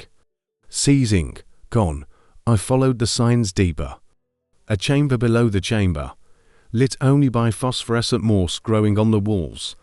And there, in the center, a pod, glass. Womb-like, inside, Diu. Or someone who once was, hair white, body wired, heartbeat visible on a monitor. I approached, her eyes opened, saw me. Didn't speak, just cried. Tears floated in the pod, suspended. I pressed my hand to the glass. She mirrored me, and mouthed one word. "Name?" I whispered. "Diu." She shook her head. "Yours." I paused. Felt everything crack inside me, "LS," she smiled. And whispered something I couldn't hear. But I didn't need to. I remembered it, from long ago.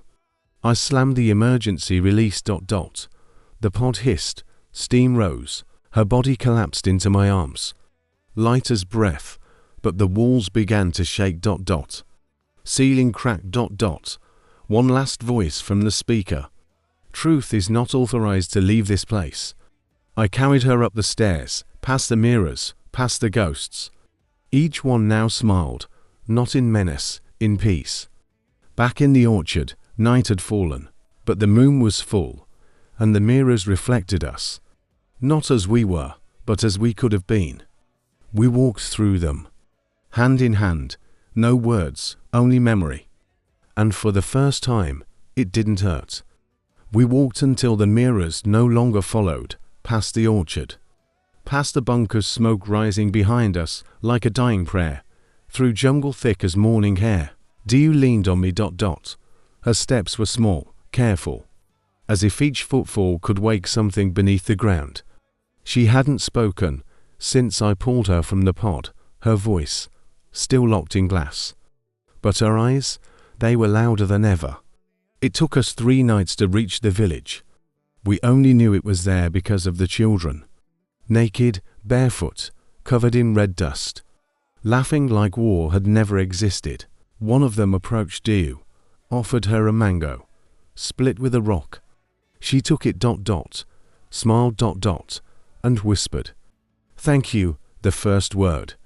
After everything, the village had no name. No signs, no fences, no church bells, no temples, but it had music, played on makeshift flutes, carved from the barrels of old rifles. The people were different. Some had scars like us, some had none at all. But everyone looked like they remembered something, and had chosen not to speak it aloud. The elder's name was La, a woman in her 80s. Skin like bark, voice like rain on bamboo. She looked at me in Diu, nodded once, then said, You don't have to tell us. We already forgot it for you. We stayed, not out of choice, but out of surrender.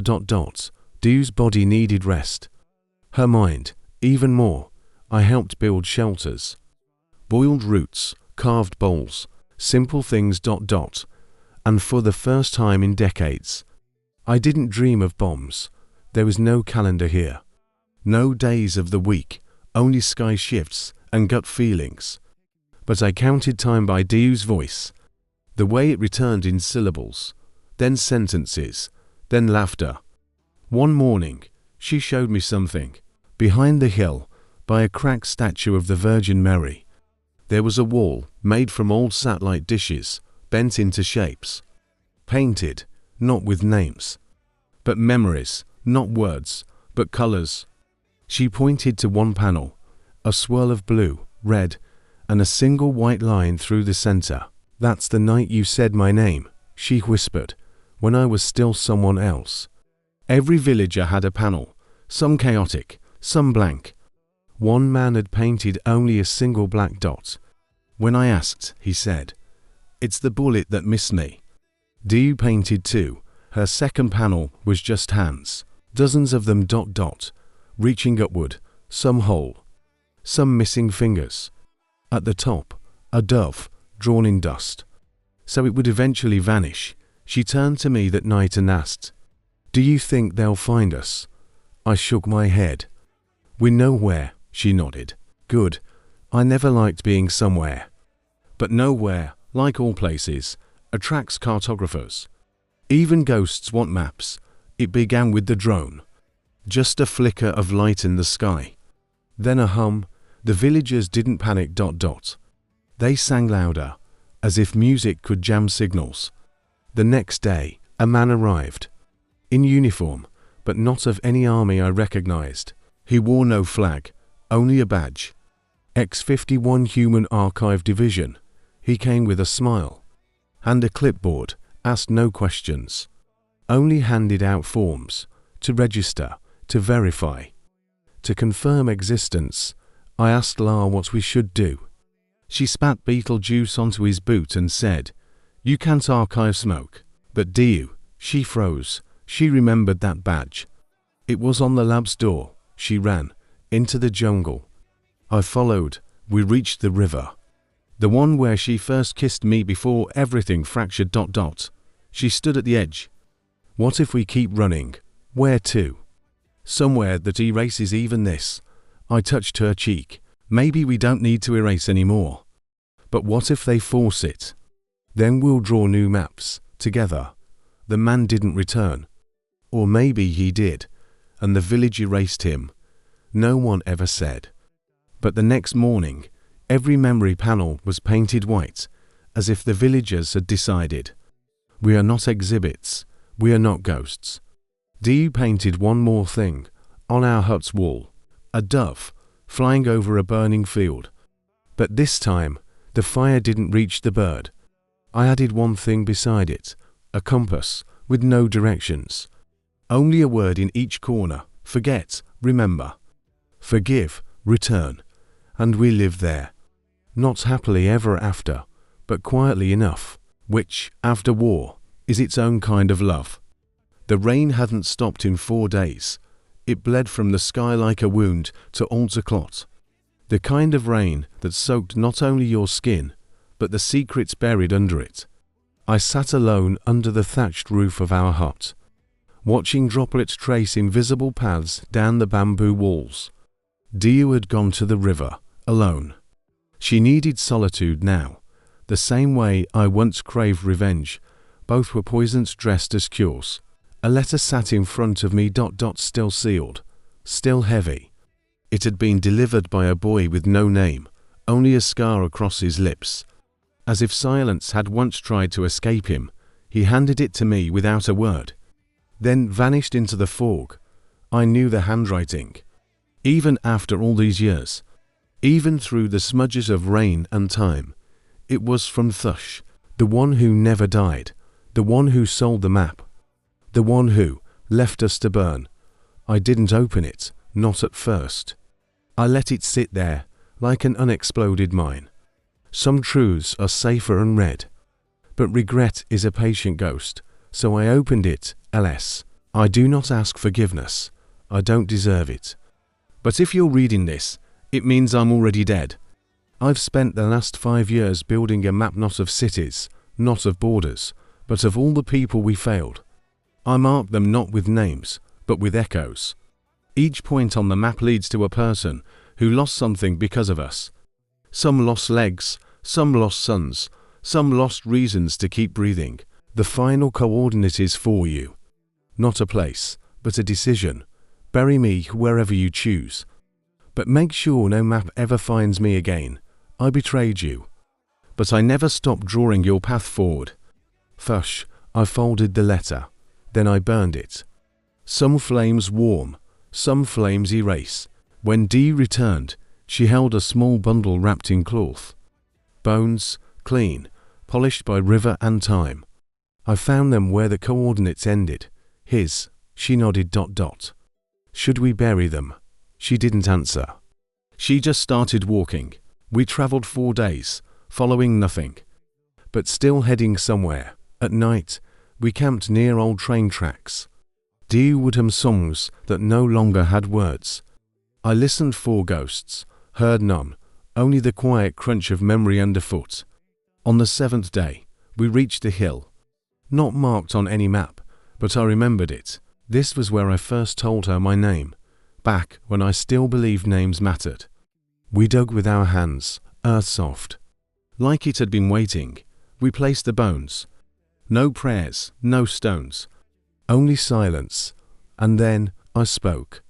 You were a traitor, but you were my friend. Dee placed her hand on my shoulder. Maps can lie, but paths don't. That night, I wrote in my diary. One final entry before the ink ran out. There are places no war can reach. Not because they are hidden, but because they are forgiven.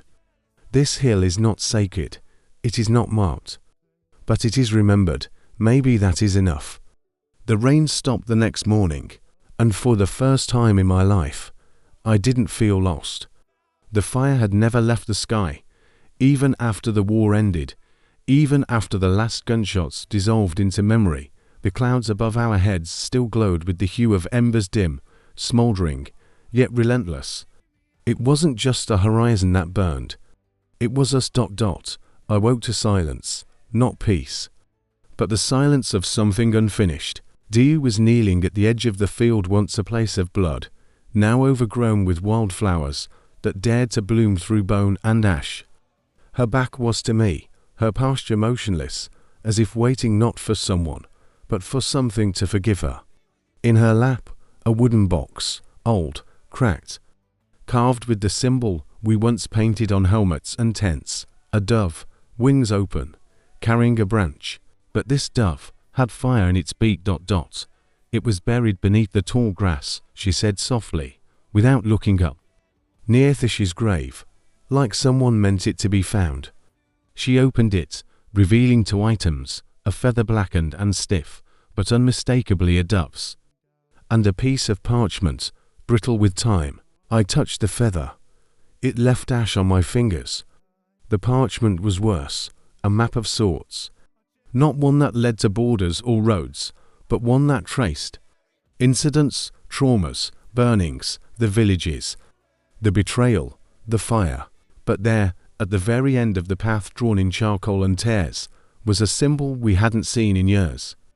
A military seal, ours. The last coordinates led back to the place where the first map was drawn. We left that place behind, I muttered. Or did we just pretend it didn't happen? Dee closed the box. Pretending is what got us burned. We left the next morning ... No goodbyes. Only shadows following our steps. The path took us through broken cities with half-built futures. Factories still stood, but silent, like they were waiting for orders that would never come. Children played beside rusted tanks. Old women sold bitter herbs on corners where bodies had once fallen. We passed a train station where every clock was stuck at the same time, 3:12 a.m. The hour the power was cut, Dee said.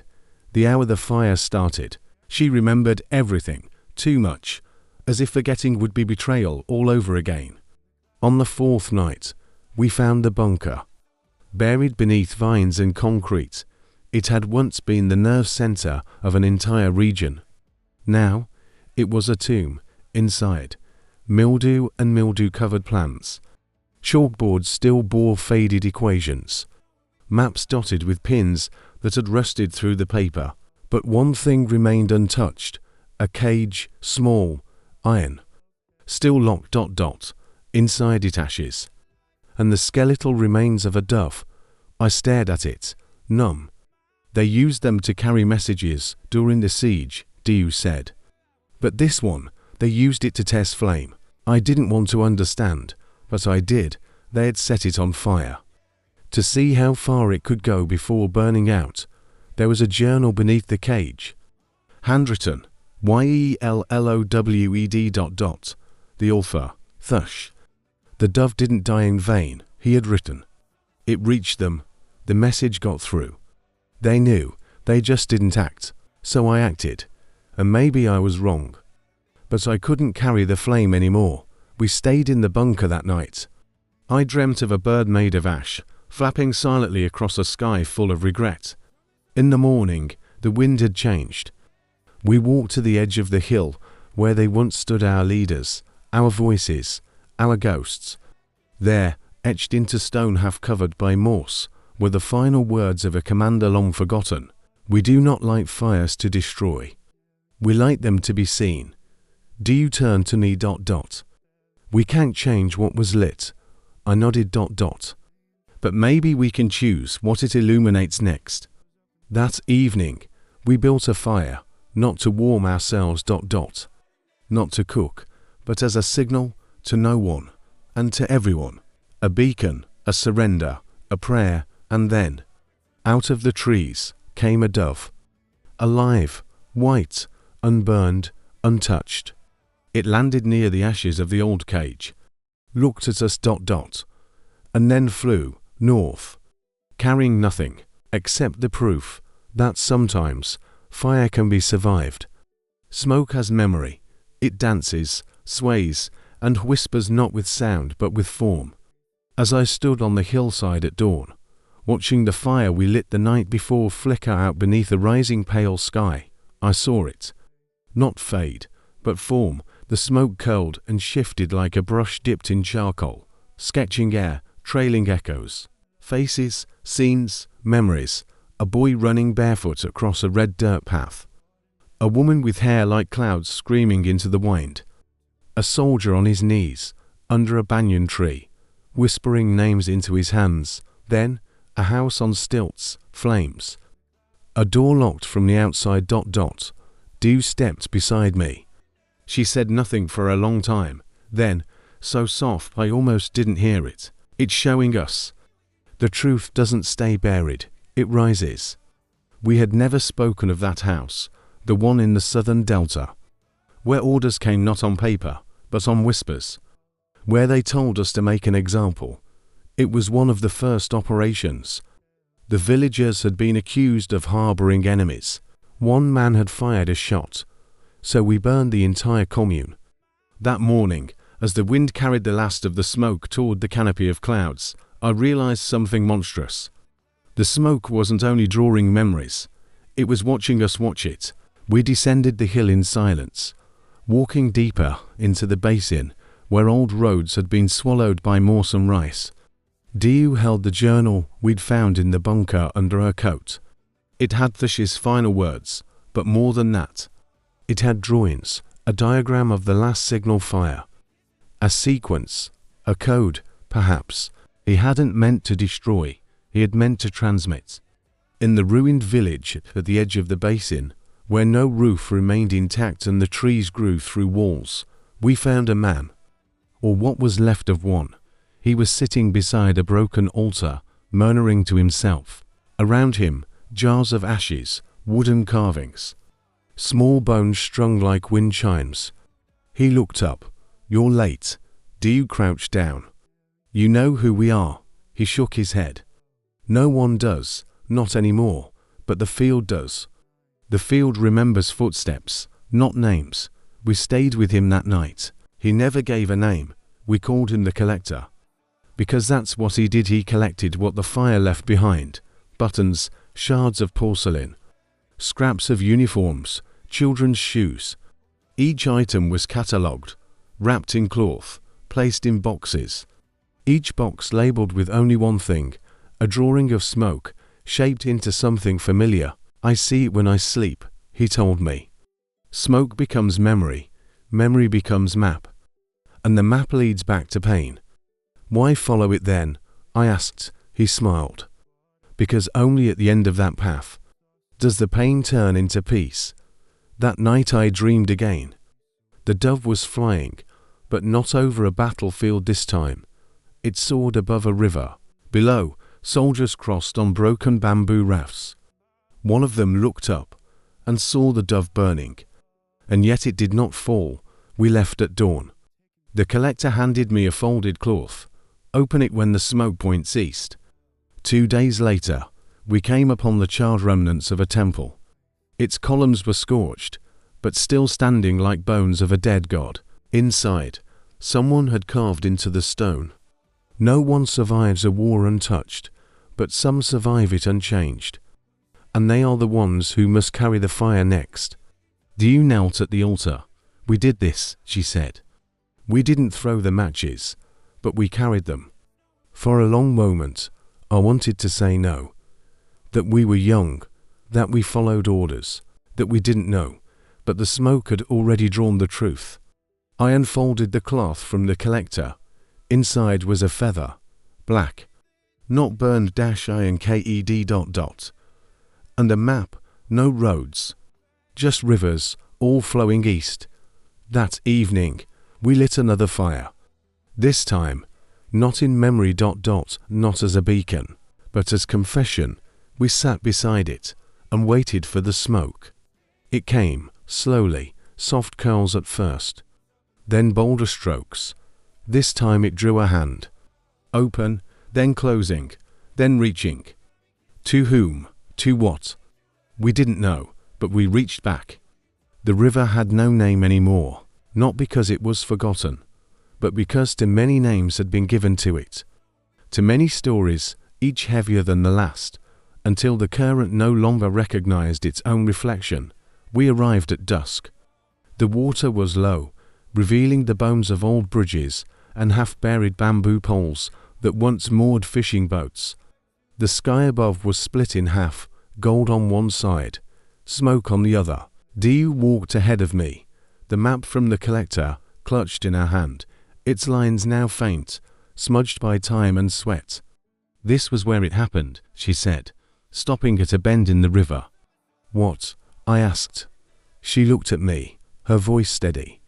Where they made the choice to stay silent. There had once been a village here, not anymore. Only the skeletons of foundations remained, some still etched with fingerprints of soot. Children had lived here, farmers, fishermen. A teacher who refused to hang the flag they gave him. A woman who refused to denounce her brother. All gone. The fire didn't take them. The silence did. We camped beneath the roots of a fallen banyan. The air was thick with mosquitoes and memory. That night, the river whispered in my dreams. But not in words, in names, thousands of them. Unwritten, unmarked, unknown. When I awoke, Dee was drawing in the dirt, a sequence of symbols, curves, dots, lines intersecting at odd angles. What is it? I asked. It came to me in a dream, she replied. I think ... it's how they wrote before letters. Before fire. I didn't ask who they were. I already knew. By midday, we followed the current northward, past reeds that grew too tall and water that refused to reflect. A few kilometers upriver, we found it, a stone, half sunk in mud, etched with a single dove, not flying, not resting, but burning. Around it, someone had planted white orchids wild, untamed, but thriving despite the rot. Diu knelt and pressed her palm to the stone. She whispered something. I couldn't hear it, but the river stilled. That evening, An old man arrived. He came by canoe. No oars. The river moved him. He docked silently and sat by our fire without greeting. We offered food. He declined. "I am the last keeper," he said. "Of what?" Diu asked. He pointed upstream. "Of the memory that memory forgot." He told us a story. Long ago, before any war began, before the first soldier lifted a gun, there was a gathering of voices. Not a government, not a council, just people. They sat by the river and vowed, "No name shall own us, no war shall claim us." So they built their homes on the riverbank. They taught their children not history, but remembrance. And when the first boots marched into the province, they offered no resistance. Only silence, not cowardice, but defiance. The silence made them dangerous, so they were erased. They didn't scream when burned, the old man said. They sang. He looked at me. "You have seen the smoke draw shapes. Have you seen it draw sound?" I didn't understand, until he pulled out a stone disc, etched with grooves ancient. He placed it on a plank of wood, spun it slowly with a stick. The fire cracked, the disc hummed. Then, voices, hundreds of them, not speaking, but singing. A song with no words, only longing. I wept. Diu did too, the keeper nodded. The river remembered. Before he left, he handed us a box. Inside was a vial of ash, and a tiny silver dove. He whispered, "When the water turns black, throw it in. Let memory drink what history spat out." We waited 4 days, until the rains came. The river bloated. Its surface turned dark, reflecting the smoke of distant fields. Diu opened the vial. Poured it into the water. Then, gently, placed the dove upon it. The silver floated, then sank. The current stilled, then surged. For a brief moment, the water turned clear, and in it, I saw myself, not the soldier, not the survivor, but the boy who once believed in peace. The river had no name, but it gave us ours back. There are letters that never reach their destination, not because they are lost, but because the sender never dares to write them. This is one of them. The day after the river drank the ash, I woke to silence. Not the silence of night, nor the still hush of early morning, but a different kind altogether. Like a room after an argument, like a prayer never spoken. Diu was sitting by the edge of the river, holding a torn piece of fabric. It had once been part of a flag, now only the red remained. She turned to me. "Do you ever think about what we would have become if we hadn't burned anything?" I nodded. "I think we would have been farmers. Maybe carpenters, people with bad backs and full hearts." She laughed. It sounded like something cracking. "Do you remember the boy from the temple, the one with the burned hands?" I did. He had tried to save books when the soldiers set fire to the library. "He lived," she said. "He became a teacher. Wrote poems no one read." And now, she didn't answer. Instead, she handed me a small notebook. It was old, wrapped in oilcloth, smelled of damp and old ink. "He gave it to someone," she said, "who gave it to someone else, and it ended up here. It's not addressed to anyone." I opened it. On the first page, a single line. "This is the letter I never sent." It wasn't a diary, nor a confession. It was a letter. To everyone, and no one. It spoke of mornings where the light looked like forgiveness. Of children who asked why uniforms were always the same color. Of meals eaten to fast because bombs waited. It spoke of one moment when the author could have set fire to a house, but didn't. He wrote, "I stood there, torch in hand. I had orders, I had fear, but above all I had choice. And I chose not to burn." He was punished, not by his commanders, but by silence. He was no longer trusted, no longer told where to go. He became invisible. So he wandered and wrote. Diu and I read it out loud, by turns. Under trees, beside craters, inside old train cars, Wherever we read it, the wind picked up, not violently, just enough to carry the words a little farther. Then, in the final pages, came a drawing. A dove, not burning, not flying, sleeping. Its wings curled inward, not to protect, but to mourn. Beneath it, a line. If you find this, don't send it. Just know it, that I once refused, that I was human, that the war did not eat all of me. We stared at that page for a long time. Then Diu closed the notebook and said, "We need to write ours." We had no pen, no paper. So we wrote on leaves, on stones, on walls of abandoned watchtowers. We wrote not what we remembered, but what we had refused to remember. The faces, the choices, the silences. We didn't sign our names, because they already belonged to the fire. A week later, we reached the burned out post in the eastern jungle. It was once a communications hub. Now, vines grew through the transmitters, Morse clung to the radios. Diu found a rusted typewriter. 3 keys still worked. She pressed each one. "Y-O, you. She whispered.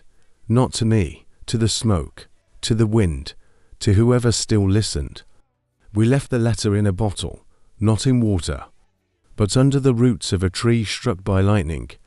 Because sometimes words need to stay in the dark before they can rise. On our last night in the jungle, Diu asked, "Do you think the dove still flies?" I thought about it. "No," I said. "I think it landed." "Then where is it now?" I looked at her. "Maybe, in the letter. Some forests do not grow from earth. They grow from memory. This one grew from the names we tried to forget. We arrived at the edge of the forest on the 7th day of the dry season.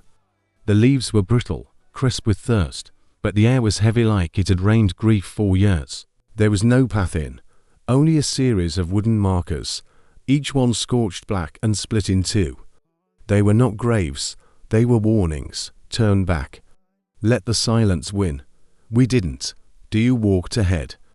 Her hands brushed against low branches, as if asking permission. No bird called, no insect buzzed, only the whispering, not wind, but names. They came in fragments. Thoa Min, Havan. LS. I stopped. Turn. No one, but the air carried it. Like the forest had taken our names, and was now chewing them slowly. At the first clearing, we found the stones. Dozens, maybe hundreds, unmarked, each with a symbol carved deep into its face. Not letters, not numbers, but shapes twisting, impossible. The language of those who never got a chance to write their stories. Diu sat before one stone and placed her hand on it. The symbol glowed faintly just for a moment. Then, a voice, soft, male, tired. I was the one who opened the door. Then silence again. We moved to the next stone. A symbol like a burning leaf.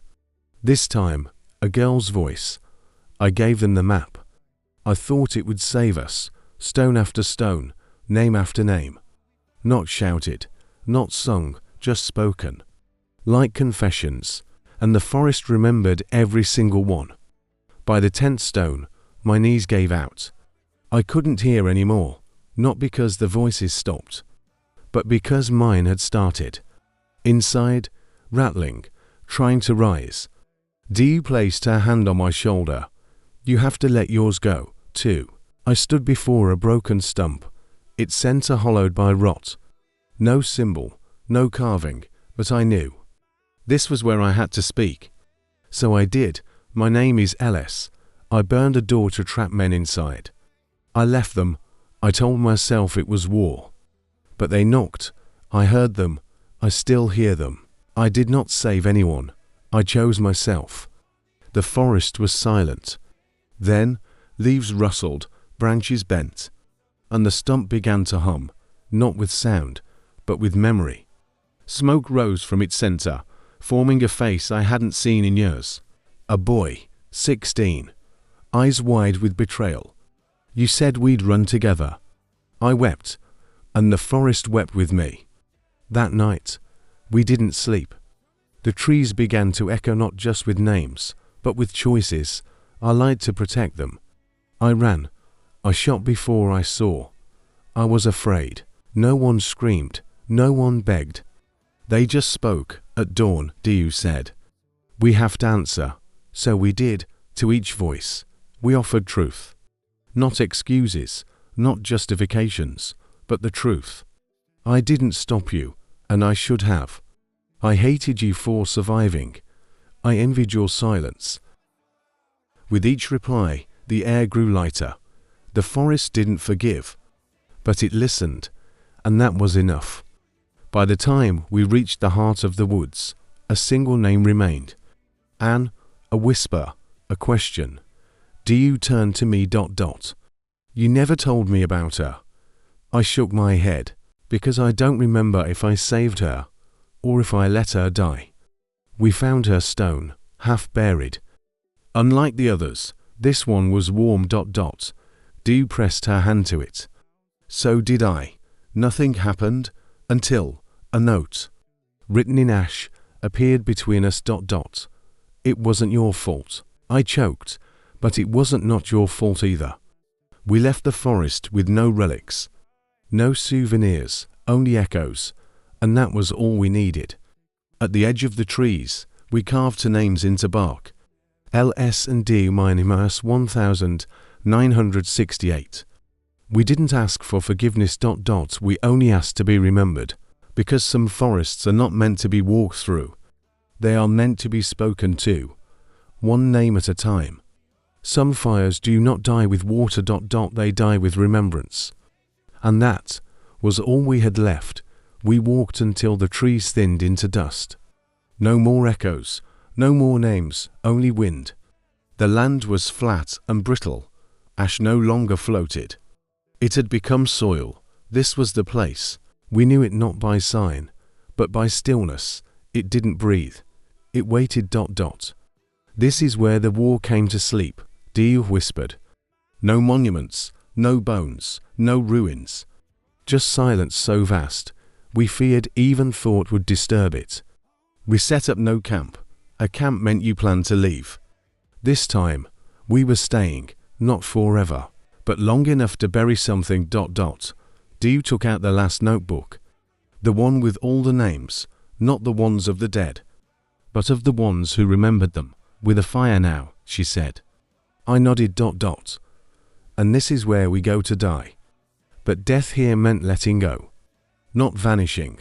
We tore the pages, one by one, laid each one down on the cracked ground like offerings. On each, we placed a memory, a badge, a dried flower, a bullet never fired, a photograph with the faces rubbed out. Then we stepped back and waited. The wind picked up, soft at first, then stronger, not howling, not angry, like breath, like exhale. The pages caught. They did not burn, they unraveled, turned to ash without heat, without pain, like they had been waiting for release. And then the dove returned, not from the sky, but from inside us. It stepped out, silent and grey, its wings dusted with soil. It did not coo. It did not fly. It walked among the pages, stopping at each one. Then finally, it turned to us. And for the first time, it blinked. You are not forgiven, it seemed to say. You are remembered. That was enough. Diu sat on the earth, legs folded, eyes closed. Her breathing matched the wind. I sat beside her, not touching, just present. We had no more war to carry, no more secrets to guard, no more stories to write, only silence, only peace. For a moment, I thought of returning, to the cities, to the people, to the world, but what would I say? I lived, and I listened. Perhaps that was all the world needed to hear. Before we left, we built no shrine. We simply stood and sang, not with voices, but with memory. Each blink, each breath, a hymn. The dove watched, then turned toward the horizon, and slowly, without sound, without wings, it dissolved. Not into light, but into dust, and we knew. This is where the fire goes to die, not in fury, but in forgiveness.